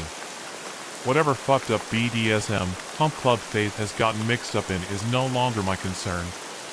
She can let Blake slam her haunches with his paddle and whatever else, for all I care. He's her problem now. I can hear the distant rumbling of thunder and I swear I saw a few flashes of lightning. I don't want to be caught outside in a bush if a major storm blows through. This night has been as hard as Blake was and I had no intentions of hanging around any longer than necessary. The security team has moved away and the path to my car is clear. With everyone preoccupied, I'm going to make a break for it. I'll update you all when I get home. As weird as all this been, I find myself smiling. Soon, I'll be free of all this nonsense. I can restart my life faithless and far away from whatever the fuck this goofy shit is. Wish me luck. I made it out. Faith is fine. Please do not look into this. Thank you. That's the last entry in the journal. It's written in a completely different hand. Maybe it's the lawyer, but it sounds too ominous to be from the guy's lawyer. Maybe it's Faith? Or Blake? All I know is that it's killing me not knowing what the hell was going on at the farm. Or what happened to the writer. Or Faith and Blake, for that matter. And what the fuck is a birthing portal? If you're reading this and it sounds familiar, please, again, reach out. I have so many questions. I hope you have some answers. I used to be big into freaking. I found something in the phone lines that shouldn't be there. Just about everyone under the age of 60 in the United States knows about the Wild West days of the early internet. First came the days when Google was only a dream and you had to actually explore unknown lands to find topics that interested you. The alternative was to stick to one little board, making the internet your own little party line. Then search engines cracked the internet wide open and anyone could suddenly find any crazy place. In both eras, finding new and weird places the fun for anyone brave enough to leave their digital shell. Far fewer people know that there was a technological Wild West where savvy people explored electronic frontiers before the World Wide Web. I'm not saying that freaking is super obscure, but it can't be denied that it never hit the mainstream like hacker culture did. First, to make sense of what happened, a little background. Freaking is the art of manipulating telephone services. Unlike computer hacking, the vast majority of freaking had a single goal: to make free calls. Switchboard operators were replaced by automatic signaling. That signaling uses a tone. On original single-frequency systems, that tone was at 2600 Hz Hz. You've seen that number if you're even faintly acquainted with tech. This is why. Once this frequency was found, the art of freaking began. Of course, more complicated multi-frequency lines followed that then needed to be broken anew. The very basics of freaking, which I will be thoroughly simplifying here, are to play the necessary tone spaced with pauses to dial the number you are trying to reach. The main tool to make the frequencies and intervals is called a blue box, or red, or silver. The colors had somewhat accepted meanings, but the details are not important here. Technically, anything that can reach the frequency needed works though: cereal box whistles, gum wrappers, or your mouth. Once you are not bound by the phone book and cost of placing calls, the possibilities are endless. While I said freaking was about placing free calls, and this was almost always true, we had far more fun than just calling family out of state. The sense of exploration was just as incredible as the early internet. So what can you do with the ability to dial any frequency and do it for free? First of all, invent real-time forums before the web. With a blue box, you could dial unlisted numbers like in used business voicemail boxes and have any number of freakers join the call. People from 10 or more states could all be chatting at once, something otherwise unheard of before BBS. Yes, I know legal conference calls existed, but those were so costly and hard to arrange. Does anyone alive remember seeing one used outside of a boardroom or convention? Now, with a box you could dial hidden codes not meant to be reachable by consumer phones. Some of the most useful were loop-around lines, test systems built for the phone companies but great for free conference calls. Some military and government lines locked behind priority codes could, in theory, also be accessed. No, you cannot freak NORAD to launch missiles. But frequencies outside of the ones used in the 1 through 9 keys on your phone could be used to dial lines an ordinary phone could not. And that is how this all started. It was the early 1980s. As crystal clear as I still remember the events, I'm not quite sure of the year anymore. Had to be between 81 to 83 though. The end of the golden age of freaking. I'd been pushing the limits for a few years by then. I wasn't a big name. You wouldn't see me mentioned in any of the histories on this even if you knew my name. But I did know a few people in the community and shared a bit. Ask some of those big names, well, the ones who are still alive anymore. Damn, this is all old now, and I wager a few would know the name. Anyway, the companies, well, mostly company back then. The baby bells hadn't been born yet, had gotten wise to our tricks back in the 70s. Test lines and proprietary systems were being increasingly guarded behind mute tones, shut-off switches, and the aforementioned non-standard frequencies, firewalls before the internet. I knew these guarded lines could be dangerous to break into. Call tracing existed and this was illegal, but it was also thrilling. For the past, I'm gonna say 6 months, I had been pushing through our related string of strange numbers I had found. The first number caught my attention because I thought it was a loop around, but it didn't have multiple ends. It was just a single line playing an unusual tone. Okay, so just a weird form of test line. Playing with numbers similar to the one I dialed to get that, I found another line. This one had a voice. It freaked the hell out of me the first time I got in. 1, 2, 3, 4, 5. Every syllable was deeply enunciated, the voice low, methodical, and slow. Then, an even stranger tone played. Okay, it was definitely a test line. I redialed it a few times. The voice always played from 1. The recording was in response to my call, not playing permanently on loop, which is what you would expect. The point escaped me though, I will admit. Normal test lines played a simple tone immediately. After playing with that discovery, I found myself getting a headache and laid off the freaking for a few days. Of course, it wasn't long till I was back at it, poking around that mysterious line.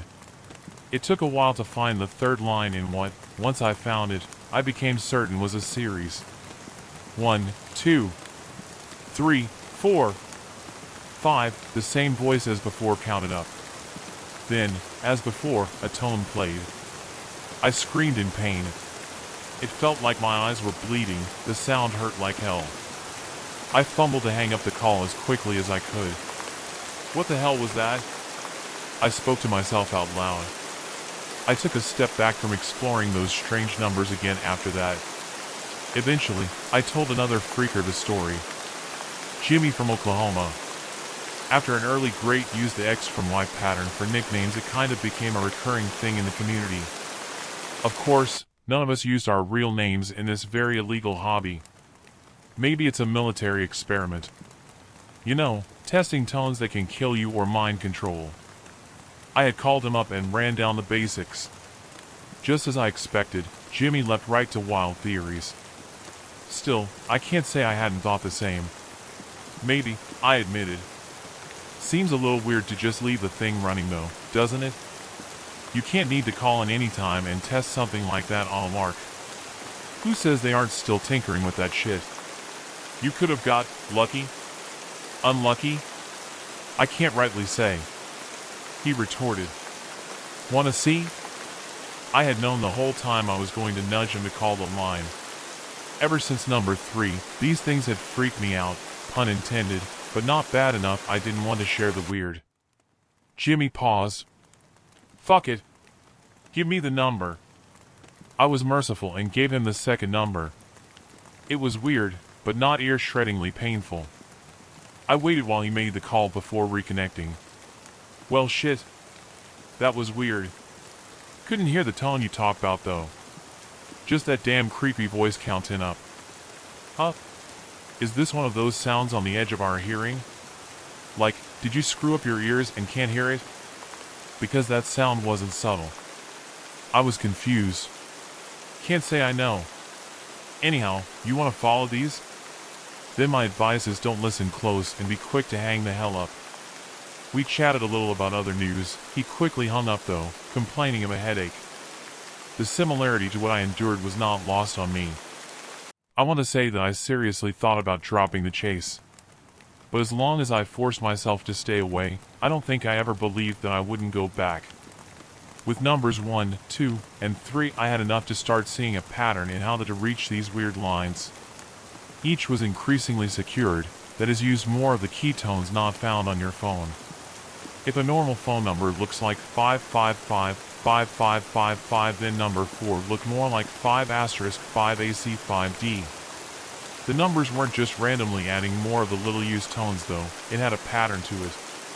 2 weeks after nearly fainting dialing the third line, I held the phone far away from my ear and dialed the fourth. Nothing happened. The call disconnected. For a moment I considered that I had the wrong number. I redialed, this time holding the phone to my ear. A 1000 Hz tone sounded and the line hung up. The behavior of a completely normal test line. I refused to believe that a test line was squatting on this weird number by chance. So, I began to play around with it. Eventually, I cracked the code. It needed me to put in an answer tone before disconnecting. The other end of the line sounded like something between an ocean and a dozen squeaky wheels squealing out of sync with each other. It wasn't as painful as the last, but it was strange. I took a recording of the sounds on cassette. Encouraged by not dying, I chased number 5, then 6 over the next few weeks. The security kept getting tougher. I needed to put in priority codes before the number, time keys, and sounds after answering, stuff that made me feel like a genius for cracking even if it was more obsession and way too much time sunk. The squeals in 5 were like 4, but somehow clearer.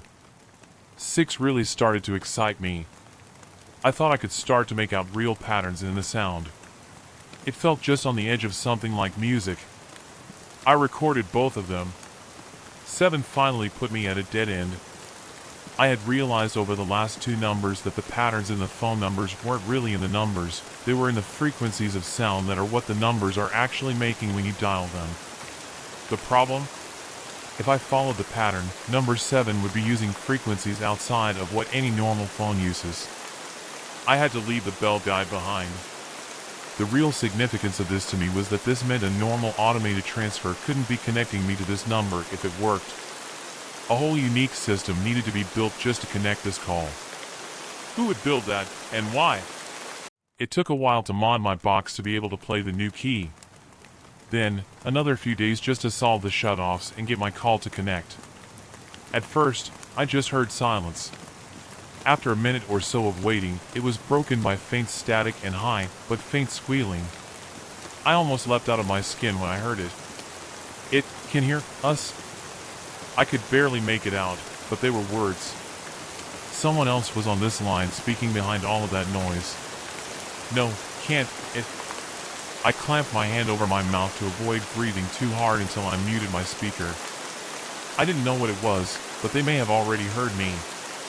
Still, I'd gone too far not to at least try to listen and figure out what the hell this crazy, messed up breadcrumb trail was really for. The line crackled for a few more seconds then. Nothing.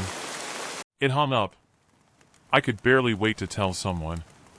Luckily, I had started recording the calls immediately by that point. I called Jimmy the very next day. Hey, Jimmy. I eagerly greeted him when he picked up. Can you hear? Huh? Yeah. You're coming through fine, Jimmy. What? He sounded confused. Must have screwed up his phone a bit. Not an uncommon problem when you do what we do. Can you hear me? All good on my end.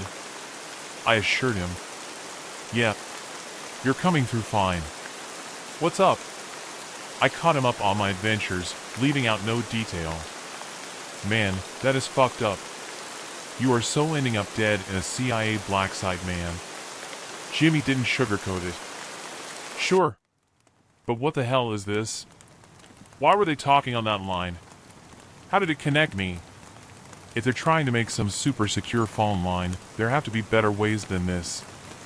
So what the hell is this? I repeated the question. I just can't say, man. Testing some next-gen phone system?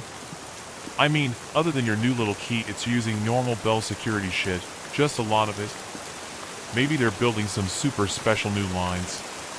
If this last one is the one for live testing, they probably wanted no box out there to be able to dial it. Jimmy's idea sounded surprisingly reasonable. Why the pattern in the numbers? It's like it was supposed to be followed. I voiced my next thought. Pattern could be any kind of Easter egg. If the eggheads building this didn't seriously think anyone would keep finding these, then a few little clues don't hurt. Again, a plausible idea. You're probably right, man. I conceded. Want to hear the voices? Sure. Give it a crack. I played the tape. Everything came out just as I remembered it. So? I prodded after he didn't say anything. Didn't hear a damn thing, boy. I could almost hear the dismissive shrug over the phone. What the hell? I can hear it plain as day. I shouted. You want my take? Make sure this shit ain't frying your brain. Find someone to play it for in person. Do anything you gotta. Ask someone on a bench if they can make it out for you if you gotta. Yeah. I sighed. Yeah. You're right. Tell me if you get anything new. And for the love of God, don't get your ass killed, boy. Will do. We hung up. I took Jimmy's advice. I don't, let's be honest, have much of a social life. But I did have a respectable enough job to pay for this stuff. Like a lot in the community, I worked with electronics. I wasn't exactly a white-collar tech worker though. I ran an electronics repair shop and also sold a few parts and refurbished machines. In those days though, home electronics were really coming into their own. So business was pretty good. It paid the bills just fine. I waited for a familiar face who wouldn't be too freaked out by the question and went for it. "Hey, Rob." I greeted him. "Can you make out what they're saying on this tape?" I had made it like I was just fiddling with the tape deck. "Sure, fire away." Rob didn't interrupt grabbing a new multimeter before coming up to the counter I was working behind. I hit play at a good and high volume. I heard the voices loud and clear. Rob didn't react at all. "Nothing. That one's a bus," he offered with a friendly smile. I masked my frustration and checked him out with an extra thank you. Was I going insane? I certainly didn't feel like it. My worries were answered shortly when Rob collapsed on his face outside the door. "The food dash? You okay?" I rushed to help. I couldn't feel a pulse, his body felt limp in my hands. I rushed to call 911. Robert was pronounced dead on the spot. They said it looked like a brain aneurysm. I said nothing about the tape. I didn't need a room full of dead EMS on my conscience. What the fuck was happening? I could hear it. No one else could. It was fatal, except not over the phone. Jimmy was fine. I was now too afraid to ask anyone else to call the number. I redialed 7, the call went through. However, the voices were silent. No sound at all. I anguished for days. I had killed a man, however accidentally. I wanted answers. I chased number 8. It took more mods to my box. By this point, I was playing something that sounded more like aluminum plates chapping than phone touch tones. I spent over a week breaking in.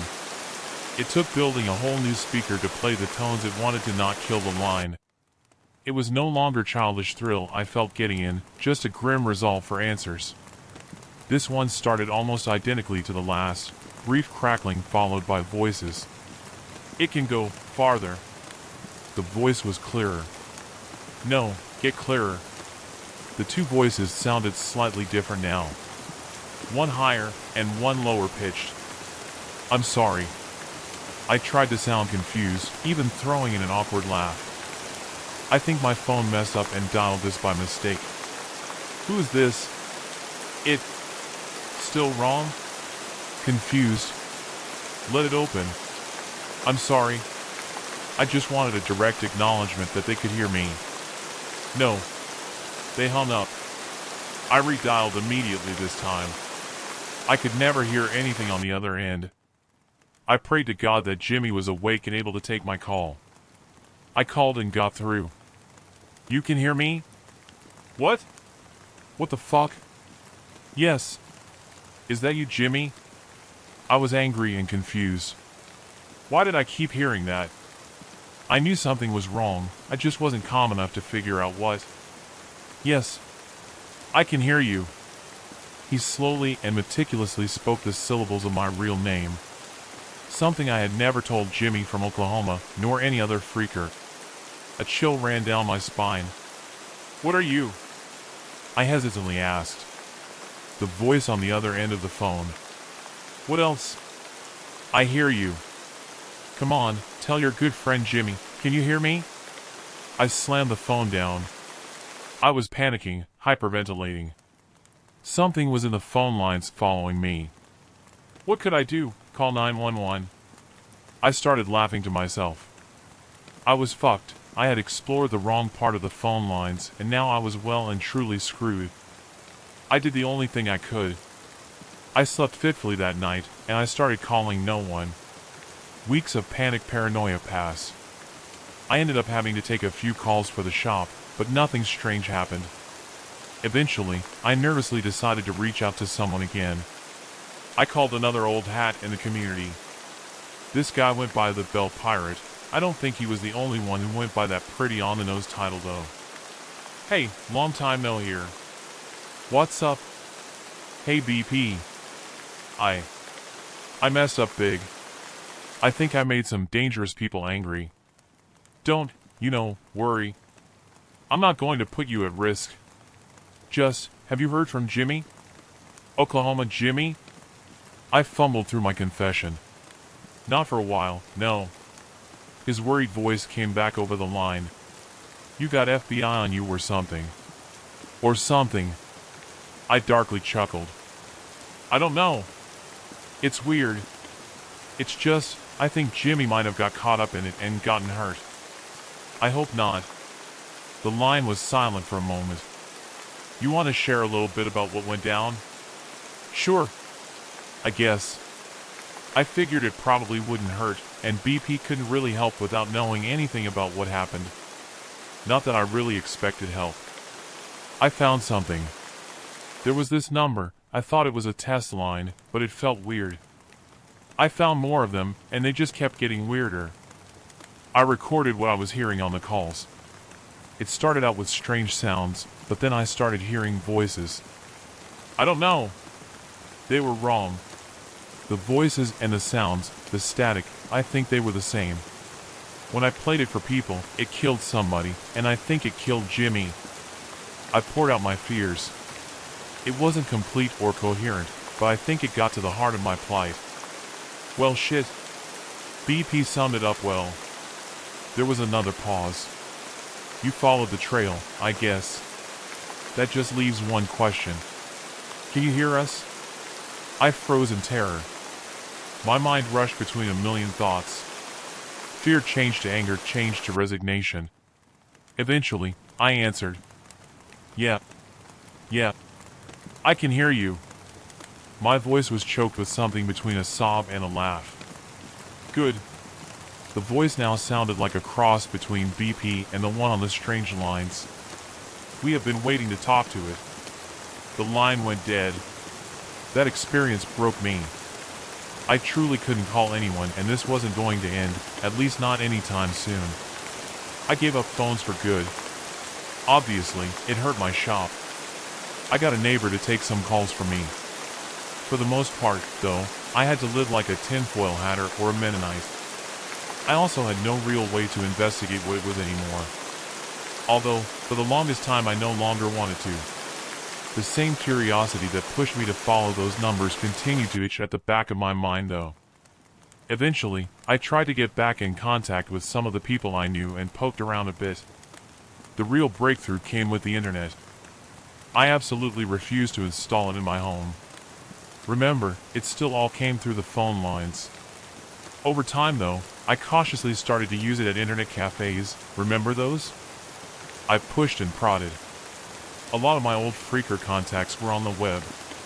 They helped get me in contact with old Bell Techs and the like. I learned two things in those conversations.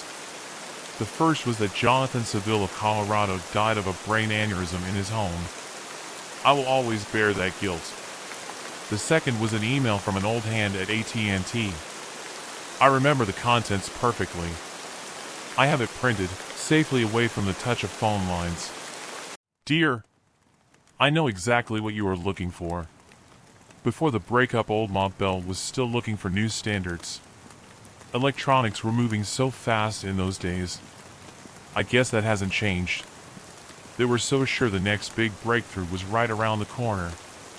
Up until then, most people thought phone lines were just electric lines to carry your voice around. The truth was that they could always carry all sorts of information, like this message you're reading. We knew what was coming, at least had an inkling, and we wanted to be on top of it.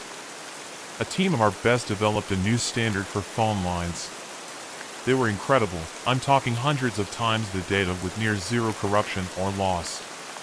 We could have leapfrogged past fiber optics. The problem was the noise. Tests picked up nothing, but if you actually listened to anything sent on the lines it was obvious. We built 8 full test lines, built on a spectrum of compatibility with current systems to full usage of the new tech. People on the team started saying that if you listened to them in order, you could hear the more powerful lines more clearly. What you could hear was not the messages we were sending. The project was shut down when team members started dropping. The test lines were laid in early 1981. By 1984, every inch of line had been destroyed. The telephone network is an amazing link. A living, changing network connecting millions, potentially billions, of voices, all free to drop in and out of a never-ending conversation at any time. There are places it never should have reached. Voices that never should have joined. Voices that I know still poke and whisper at the fringes. I still think I can hear them. I think I can hear them better every year. Immediately after I read that email, I received another. Can it hear us? The Watcher in the Field. It was the summer of 1998 when I first encountered the thing. I was 17, living in a rural town in the middle of nowhere, and bored out of my mind. My family owned a small farmhouse, and just beyond it was a wide expanse of cornfields that stretched for miles. It was the kind of place where nothing ever happened, until it did. One evening, I was sitting in my room when I heard something strange. It wasn't the typical hum of the night, nor the soft rustling of the corn. It was a slow, deliberate scratching, like nails scraping against glass. I looked out the window, thinking it was just a branch, but there were no trees near my window. Nothing but the field, waving gently in the wind. I ignored it. I wanted to believe it was nothing. But every night, around the same time, the scratching would start again, and each time, it got louder. By the fourth night, I couldn't sleep. I told my parents, but they shrugged it off, saying it was probably some animal.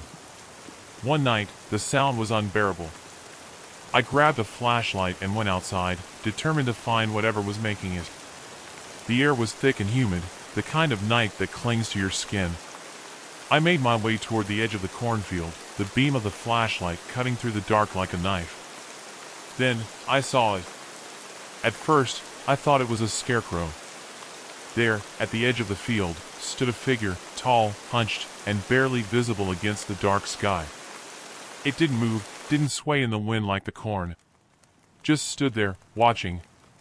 I aimed the flashlight at it, expecting to see fabric and straw, but what I saw made my blood turn cold. The figure wasn't a scarecrow. It was human, or at least it had the shape of one. Its skin was pale, too pale, like something that hadn't seen sunlight in years. Its eyes were large, round, and reflective, catching the light from my flashlight like an animal's eyes in the dark. But the worst part was its mouth, hanging open, unnaturally wide, stretching across its face in a grotesque, silent scream. I froze, unable to move or even breathe. The figure just stood there, watching me with that horrible, gaping mouth. Then it moved. Not like a person would. It didn't walk. It seemed to glide, sliding silently through the field, the corn parting as it moved toward me. I turned and ran, faster than I ever thought possible. Behind me, I could hear the rustling of the corn, faster now, as if it were right on my heels. The sound grew louder and louder, that same horrible scratching noise, but this time it wasn't just against glass, it was right behind me.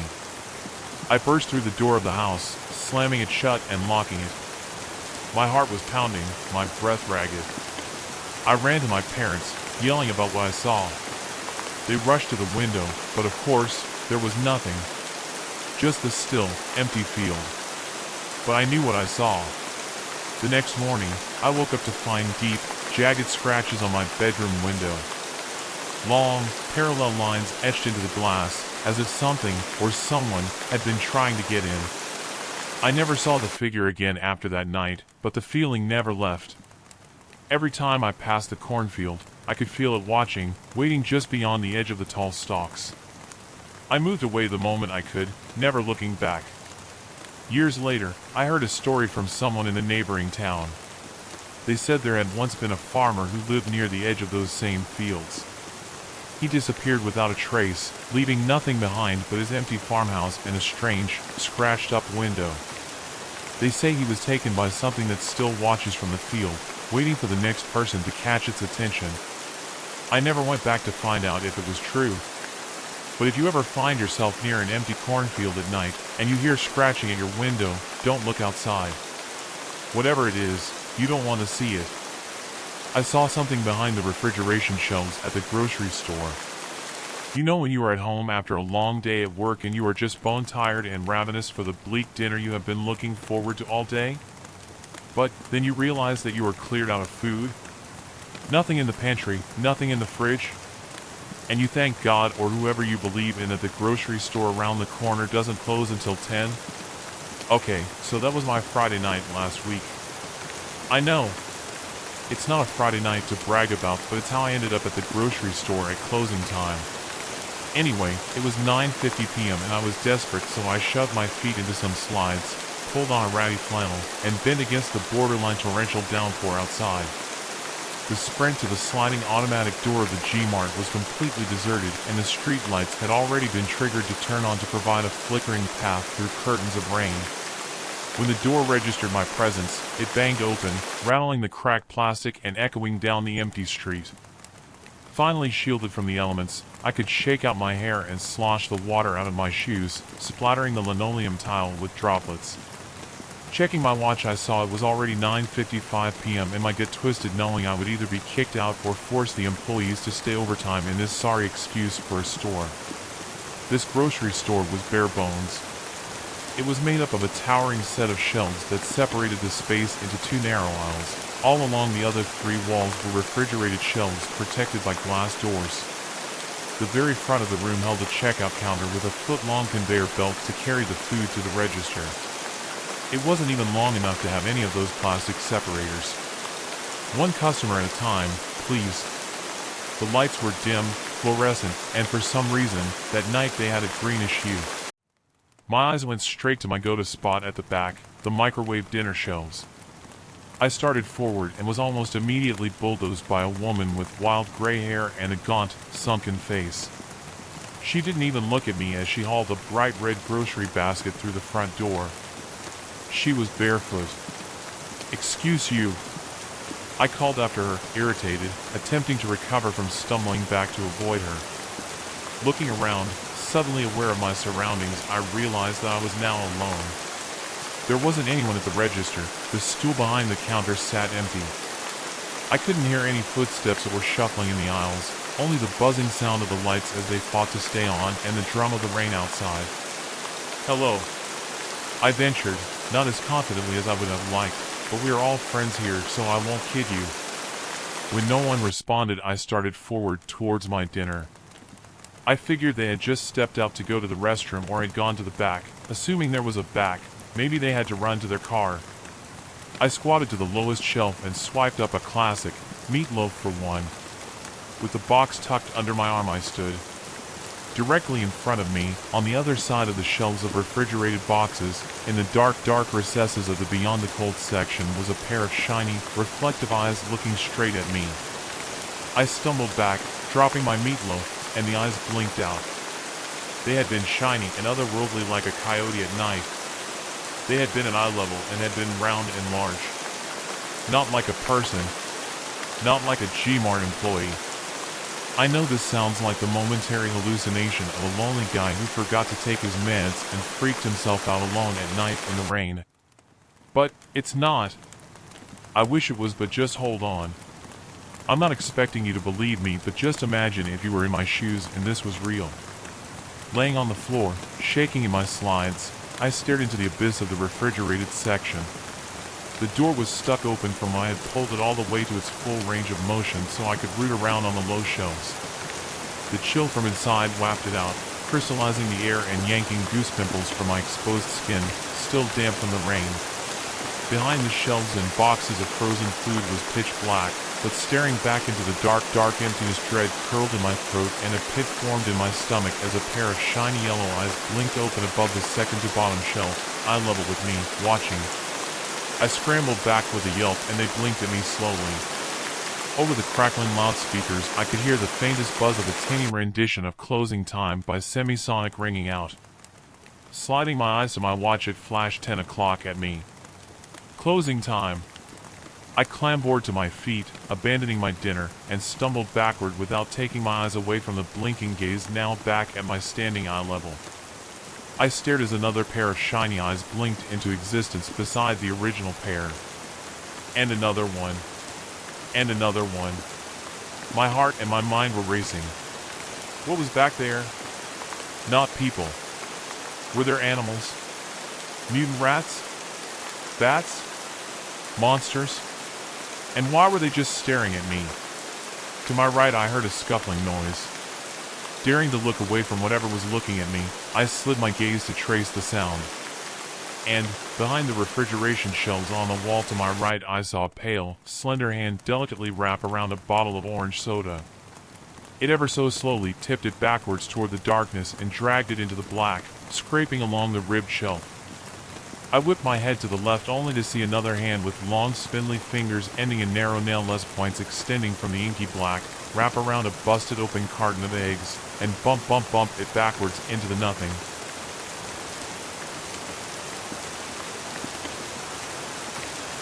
I am not ashamed to say that I hightailed it. I spun around like a cartoon character in a cloud of dust and sprinted for the automatic door.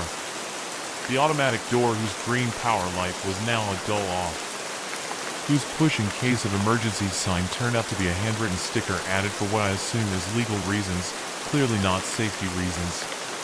It wouldn't budge. I kicked it and pounded on it, but the hard plastic would not even rattle in its tracks like it had earlier when I walked in. I spun around, draped against the door and heaving, trying not to sob.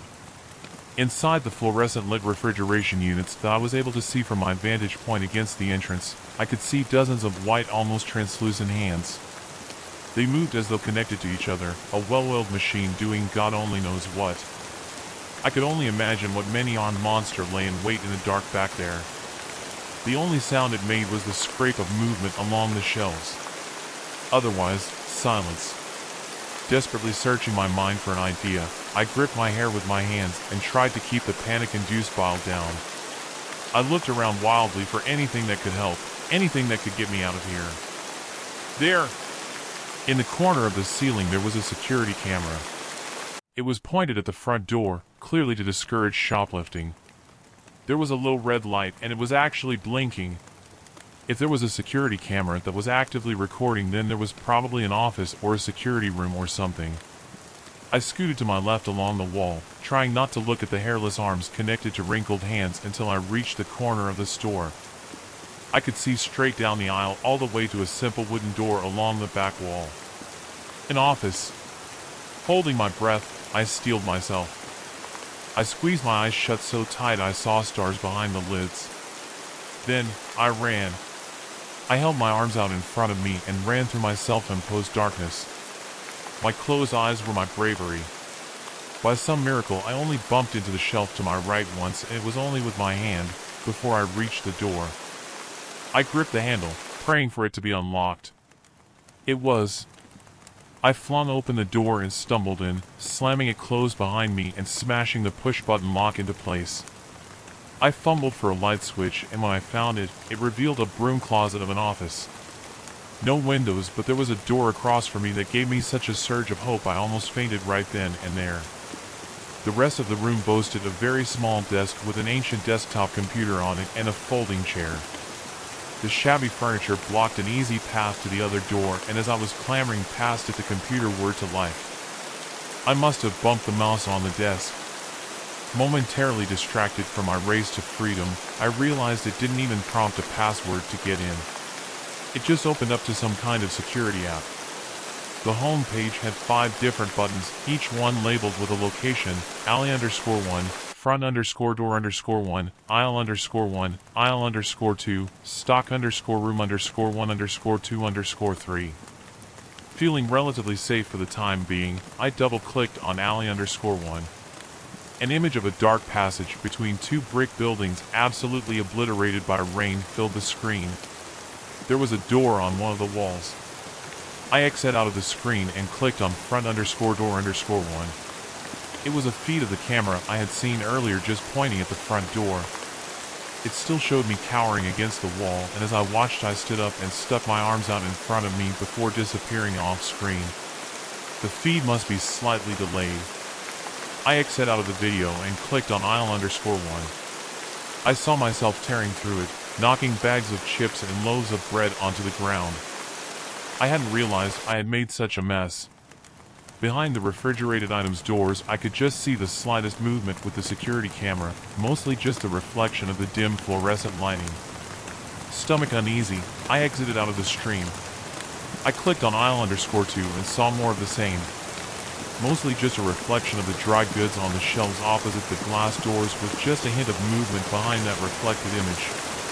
I exited the stream and clicked on stock_room_1_2_3. When I opened it, 3 different windows expanded to fill the screen. All of them were monochromatic grays, clearly on night mode. Staring at the screen, my jaw dropped open and my eyes were wide, unblinking.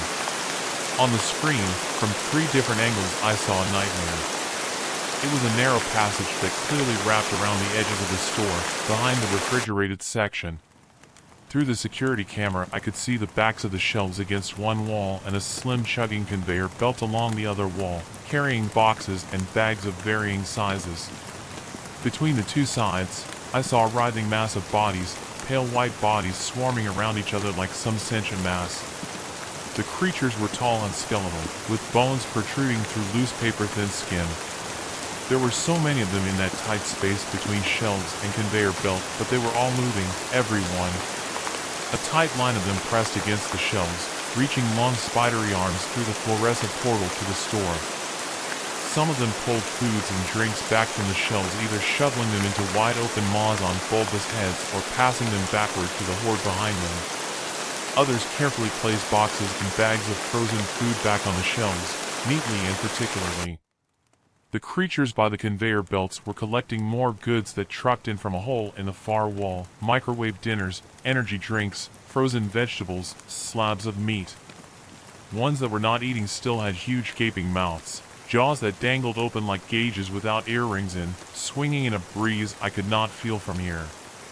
Most of the creatures were completely nude, a smooth region visible between their skinny legs with backwards-facing knees. Others, though, had a familiar Team G-Mart t-shirt draped over their skeletal frames. Aard! A strangled cry escaped my mouth, just pure, wet terror.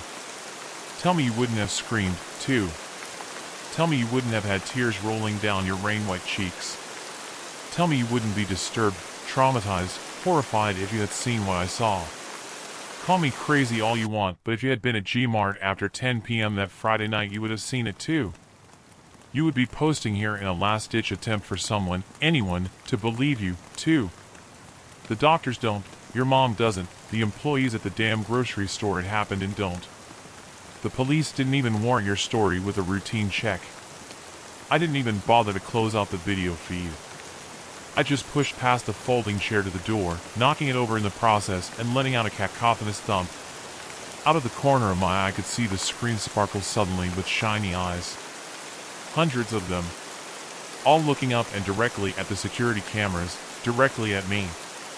I grabbed the door handle with both hands and wrenched it open so forcefully it swung and slammed against the brick wall outside. I left it open behind me and tore down the alley, feeling the eyes of Ally_1 on my back. The rain immediately soaked me through, sloshing into my slides and weighing down my flannel. I kept running, my lungs burning and burning until I reached my building. I fumbled through the door code, which took 3 tries, and dove into the building. I raced up 2 flights of stairs to my floor and threw open the door I hadn't bothered to lock when I left. I bolted the door and for good measure pushed my coffee table against it. Shaking, I fell back onto my couch. I just remember thinking, no one will believe me. I did go back.